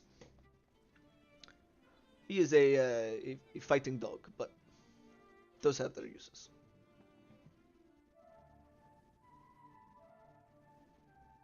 Just kind of looks over at Gloob. Gloob's not sitting next to you. Gloob's walking around this office. You're just kind of looking around. Kind of like, Yes. yeah, like looks next to him, fully expecting Gloob to be there, and then like, Gloob. Any questions for the good captain? so kind of like looking at him a little bewildered. And this Gloob, as you're kind of looking around, like it looks just like you would have imagined. Like his bed is a like nice, lush thing. There's a 4-poster bed that's in this room. His desk seems to be. He has maps. He has writing things. You do see a little, almost like a boudoir over on one side that's kind of built into the wall that you can see some jewelry. Like he doesn't seem to wear excessive amounts of jewelry, but he seems to possess plenty. Over on that way, everything's pretty organized. You can see also like a little like dresser. I say little, fairly sizable like wardrobe on one side that also is closed, but looks like it could probably hold a fair amount of clothing. A nice big rug is underneath, kind of partially underneath his desk, but also kind of covering a lot of the floor of the room itself. And seems to have a few things that are kind of like bits and like larger baubles that he seems to have like mounted in some places. It's opulent. Any maps? Yeah. Like I said, he seems to have a map that he has kind of on his desk. He doesn't seem to have any that are like hung up anywhere, but he seems to have one on his desk. Any places of note on it? Anywhere marked? Roll a quick perception check for me. If you're just kind of, unless you're trying to pick it up and look at it. No. Dirty 20. 16 plus 30, 4. 20. I will say with the map that is currently on there, I will say of note, you do note the name Hull's Hearth on there, and Okay. it does seem to depict an island. It seems to be like where he kind of has like some of his navigational tools and everything that are kind of laid on top, that is kind of held open to where that is visible. Pick up like some of the navigation tools and like look through something that I'm sure that I'm not supposed to be looking through. Turn back to Julian. What'd you say? I asked, did you have any questions for the good captain? Oh yeah, Yes. lots. Go ahead and ask. We have plenty of time. No I'm rush. sure I'll be asking a lot of them. Like, one, what does this do? But pressing questions, no, not really. We asked what your prince's name was last night, and we didn't get an answer for that. You understand that there's some when information is requested that seems slightly more out of the ordinary, that is not just run of the mill. We are cautious and ask our subordinates to be the same. So you wish to know the name of my prince? Why, might I ask? What might you need their name for?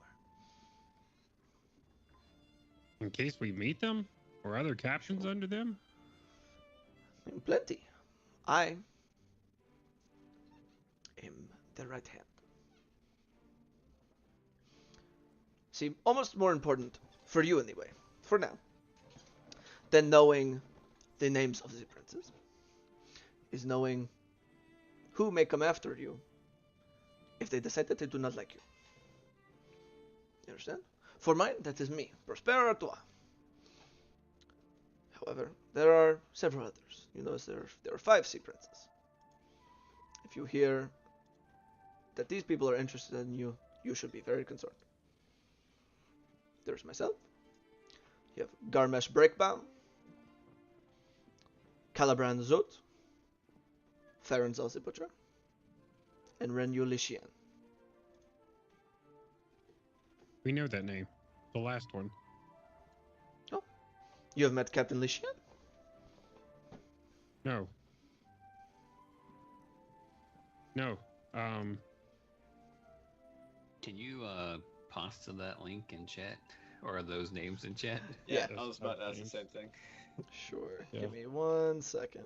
That will give me time to look back for Lucienne, because I know she has something to do with Firebrand. Firebrand. Yeah. I'm trying to remember exactly what. Ah, got it. Somewhere. Very good. Sea Prince Captain mentioned several times in the encoded messages the evidence that was used against Firebrand and Primwater. It was her name that was used, or their name that was used. That's what it was.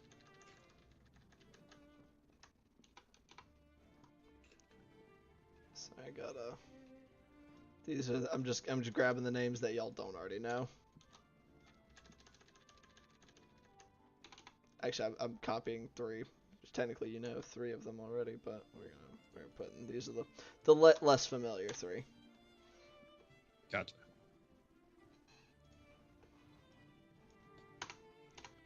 The way I have things organized makes it not quite easy for the copy and pasting. But they are the most well known within the holdings, specifically due to their direct service. And if you anger their princes enough, they will be the ones who deal with you.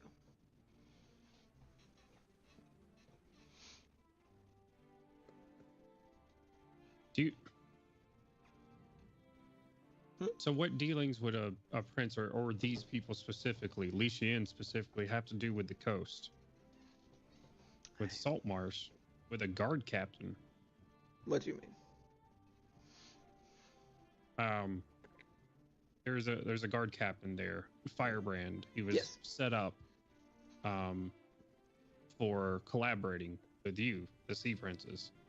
Interesting. And their name, his name, Lishian. Lishian is a woman, yes. Her name was brought up several times in the evidence of conspiring with Firebrand. They had these encoded type messages. Maybe you know what I'm talking about. Maybe you used the same thing. He had to use magic to decipher it. Encoding your messages, that is, I mean, when you are trying to hide communications, it is pretty standard practice. Those that are only capable of being identified through magic are expensive. But it is, I know magic can also be used for simply a cheat to get past standard encrypting. If you're hiding your message in such a way, sometimes it can be used to understand double speak or something similar. But I profess I am not entirely aware of all of Lishian's dealings, or that of her prince. But I am not aware of them having any communication with this guard captain. Is her prince allied to yours? They are regular business partners, yes. They share many values and vision. She trades in people. Who does? Lishian? Lishian. No, she doesn't. It's false. He just kind of waves a hand like...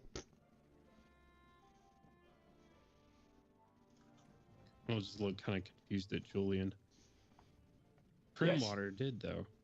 Primwater dealt with people. And Captain Lishian's name was the one involved the most. So who was Primwater's contact? Do you know Primwater? Do I know? I know of Promoter. You know of Primwater. Do you know who he dealt with in the Princess? Mhm. From what I recall, he did not deal very directly. I don't believe he had no business with any of the princes themselves. No, but he did with your groups. Maybe not the princes themselves, but one of these, if not you. Are you sure? Yes, we have messages in his hand that says it. In whose hand? In Primwater's hand.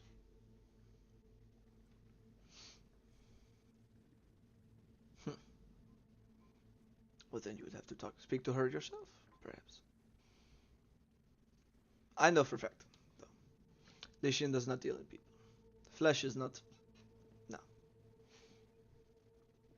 How do you know that for a fact? because I have known Lishian for quite a while. She likes to fight. Julian's not like lost in thought, but definitely kind of, thinking and offhand without, distracting himself too much, will say, It is my understanding that you, lieutenants, for lack of a better word, Sure. do not do much of the handling of merchandise of any kind yourselves. No, Right. not for the most part. Every now and then, whenever we have time to ourselves, we are free to pursue whatever enterprises interest us. But not your primary pursuit. No.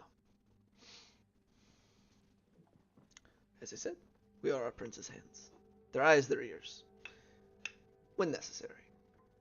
But mostly, the manifestation of their will. Did any of them will the Saltmarsh dead? The Saltmarsh? Yeah. Oh, the Saltmarsh boy who currently sits on your council. Yes. You refer to his family. I do. Not that I ever heard of. Though I know he blames us for it. Insight check. Roll an If I insight can. check. Yeah. actually, the same if you don't mind. 18 plus 1 for a 19. Nice. Julian's very distracted. That was like a 14. Julian, you're not quite sure. I mean, he's like, not much seems to like rattle this guy, so I feel like it'd be kind of hard to tell if he was lying or not. You're just like, hard to get a read on him. Yeah, Julian's like focused on things that could be more involved with their current task at hand, I guess. Gloob, as far as you're concerned, he seems to believe what he's saying. Like, he's like, yeah, no. I know that there was some talk of them between some of the princes. They definitely were doing their bit to make some of our enterprises harder. Robbing ships that are more heavily guarded is, of course, much more difficult. But ultimately, I don't believe a decision to have them killed ever came about. You don't think the Sea Princes in total, not just yours, you don't think they had them killed? You don't think this was the Sea Princes? From what I have heard about the matter, and of course, part of my job is to find out such things, or have other people find out for me. It definitely was made to look as if someone very much wanted them dead. It was not some wanton attack. It was not just some assault. It was very specifically they were killed by people who knew what they were doing. And I love the holdings with all my heart. Not many have that patience or the coin to make it happen, who are not one of the princes or one of the other more powerful individuals within the holdings. Julian cuts his eyes over to Gloob a little bit while he's sitting there thinking, and through the earpiece, he'll say, There is definitely something going on back in Saltmarsh. And it seems to have been going on for longer than Firebrand. Yeah. I think a lot of fingers are pointing at the princes because they're an easy target to blame, but they didn't kill Anders' parents. They didn't, and this is through the earpiece as well. Yeah, I figured. So Glue is just sort of lost on thought. Like that's a bombshell to him. Like he's never considered that it wasn't the Sea Princes to kill Anders' parents. But Lixian doesn't deal with in people, and Primwater definitely did, and all of the evidence had Captain Lixian's name several times. Julian's gonna, like, having cut his eyes over to Gloob, slide his eyes back over to look at the captain, and It would seem, Captain, Yes. your people don't get a monopoly on murder. No. Funnily enough.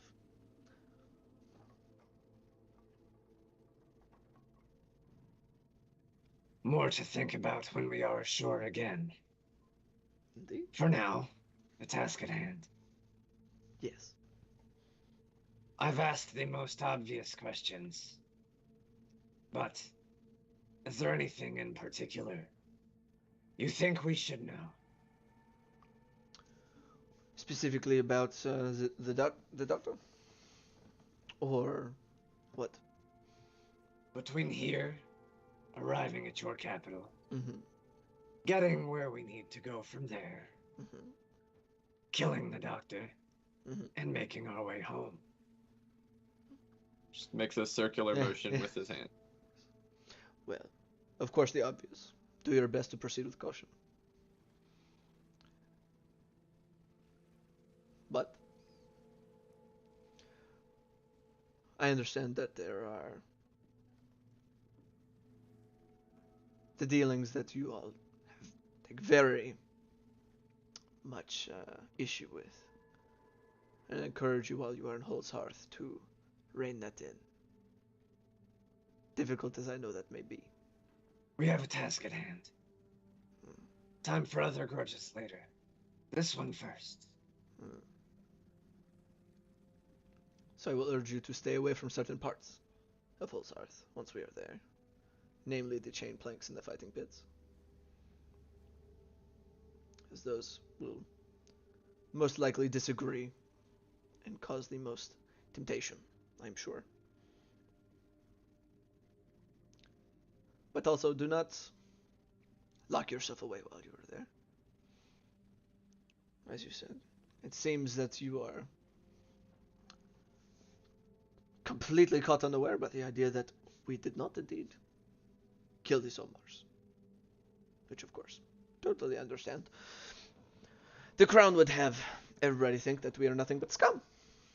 It suits them. And you have a lot of reasons to convince people that you're not. I mean, I get it, but It is difficult. We are pirates. I will not deny that. We do kill, we do steal. But there are plenty of people who do the same and worse. And perhaps there can be something more with the holdings. Who knows? If nothing else, there may be equipment and goods to assist us on our way, and we have Of course, coin. definitely. I assure you that there will be much more readily available within Holt's Hearth than probably anywhere any of you have been ever. Lot less Do they deal- rules. do they deal in people in Hull's Hearth? Yes, that is why I said for you to stay away from some places. The fighting pits and where else? The chain planks, namely.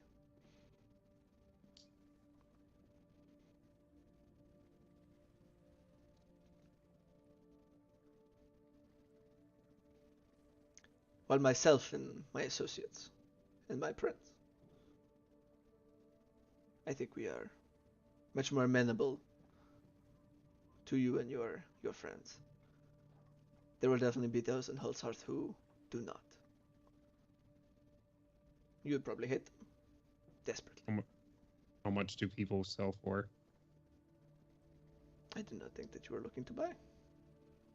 Give me a number. It depends. Some can be as low as 10 gold, depending if they are meager enough. Others, prize fighters, tend to be the most expensive and can go for thousands. I think you will find that the lower end are less common in Holzhearth. It is already crowded enough. Nobody wants to crowd it more with servants and the like. But fighters can boost your reputation if they do well. And you're okay with that? It's kind of You don't like it, but you like, don't hate it. for now, it is the way of the world.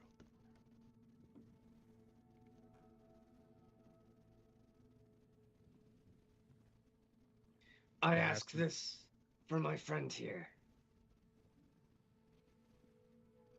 Outside of the city,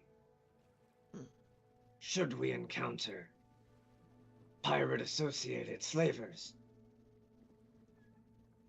you say that they would not be serving your prince. Would your prince take it amiss if something were to befall the slavers of another pirate? The seas are dangerous, as they are well aware. They believe risk is worth the reward. He shrugs. And through the earpiece, Julian will say, That's the best invitation we're gonna get. Be careful in the city, Gloob.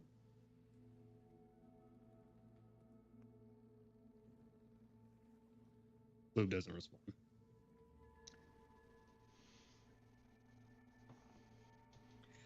You said you may have questions for us based on our questions.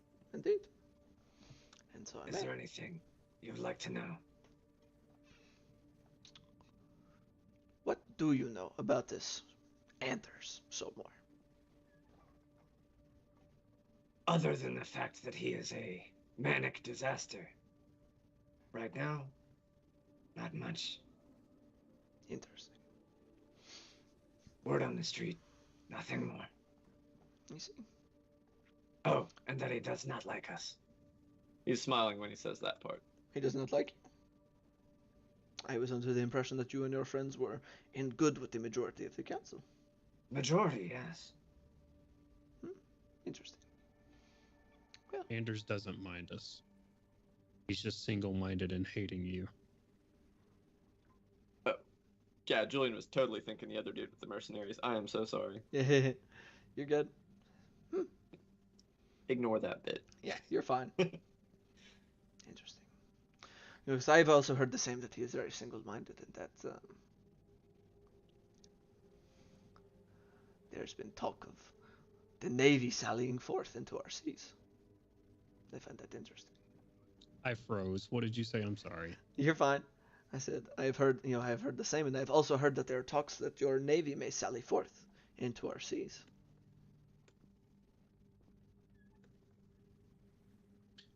Have you heard the same? Maybe. Yeah, we have. Interesting. Do you know why? With the war of Saltmarsh against the Swahagan, we called for aid several times from Seaton. We sent messengers that were stopped, supposedly by your people. Captured, I say your people collectively, sea princes or pirates alike, not necessarily your prince or you, but supposedly by your people. We never received that aid, and Seaton's reasoning, we've come to find out, is because They were told that they would be met at sea by the Sea Princes. Seems like bullshit to me, but trying to find the proof of the matter would have taken time. And we had priorities. Indeed. But I, at least, fully intend on revisiting that particular mystery once we make land again. But I have a feeling you know a lot more than you're telling us right now. Know a lot more is a strong word. I find it curious. And you say this Anders hates us desperately. Yes.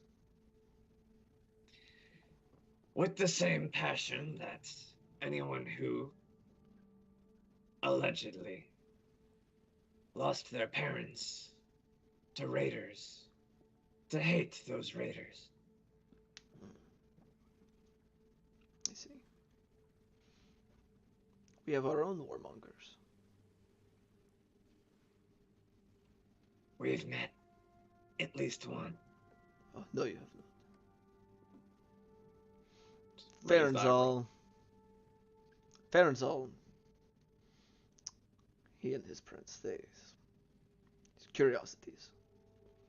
Easily swayed, but he has not actively sought war. Not that I ever recall.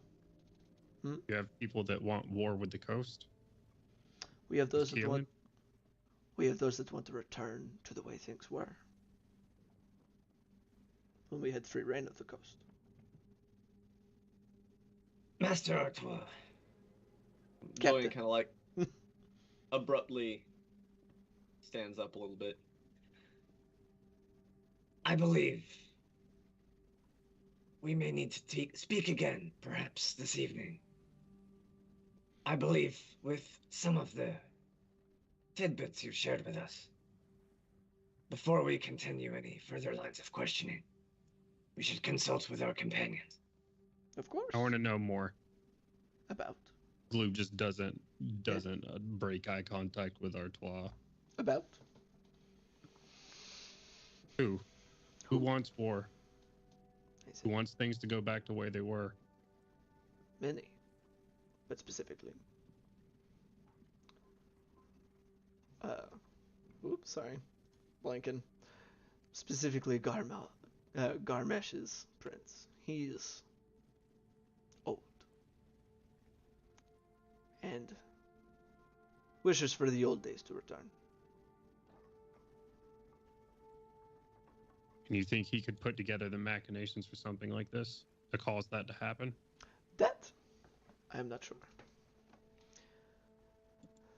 Something that would successfully wipe out all of Keelan's military? Probably not. And that is why I find it curious. This Anders, he is young. I doubt that he could do something like this on his own. Garmesh and his prince, while passionate, I doubt they could do the same either, especially not without any of the other princes noticing. And this is not something that they would allow to happen without without across the board approval. So I find it curious. That is all. Very curious.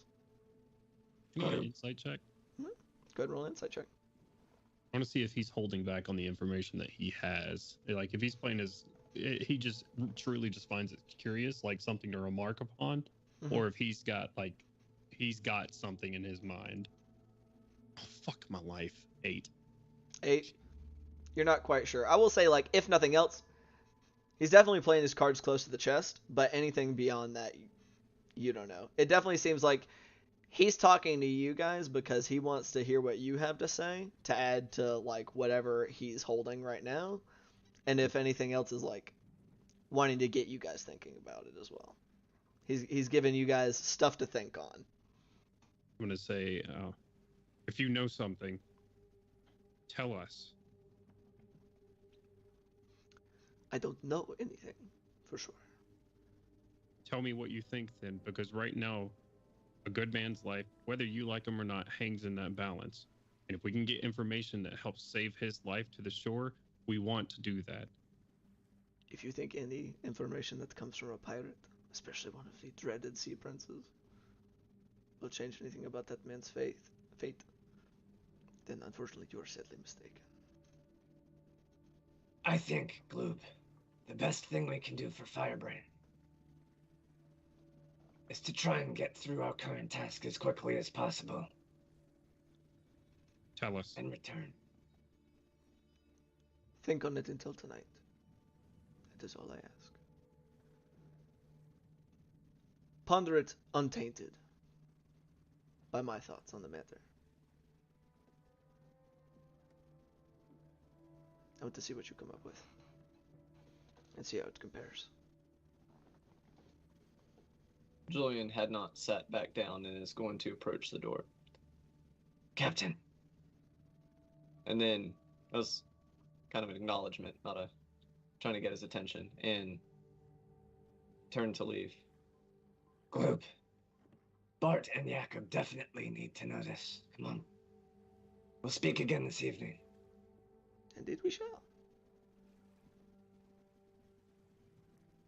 I'm just gonna stand there just a couple of beats staring at him. Flourish my fucking jacket and walk out of the door. You just hear you learn quickly. You'll step out and go down to discuss with your friends. That's where we're going to end tonight's session. So, thank you guys so much for joining us here tonight, for joining me to play with me. I'm happy. I hope y'all had fun. I know why I did. Fucking pirates! Yeah! I'm excited. Pirates. Yes. Fucking pirates are sick. But thank you guys, anybody who stuck around and watched for any amount of time. I hope y'all had fun.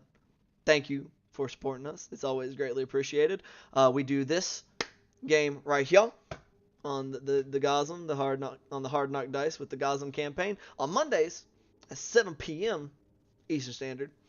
But then on Saturdays, we have our Across Eberron game, which is dungeon mastered by this boy right here, Mr. Gloob. And that is at 5 p.m. on Saturdays. That's also really sick. We're coming back from a couple-week hiatus this upcoming Saturday. We're actually in the middle of a lot of shit, so it's fun and exciting. Lives hang in the balance. There's combat. There's undead. It's a fun time. There's also pirates there. Hell yeah, double the pirate action. Fucks with it. So be there or be square or I don't know, man. Do that, but go see it. But once again, before we hop out of here, go ahead and take a link at that link that Mr. Jackson helped link down there below. And check that out is the International Medical Corps. They're helping out with people over in Ukraine, both the physical and mental health side. So it is a good cause. I encourage you to click on the link, take a look, and donate what you can. As we leave here, we're gonna raid these folks over here at Ink and Lyre. They also do Dungeons and Dragons things, so I encourage you to show them some love and support. Cheer them on because we like people to cheer us on, so it feels good when we do the same for others. So you guys have a good night, and we will see y'all later. Bye! Bye. Alright, and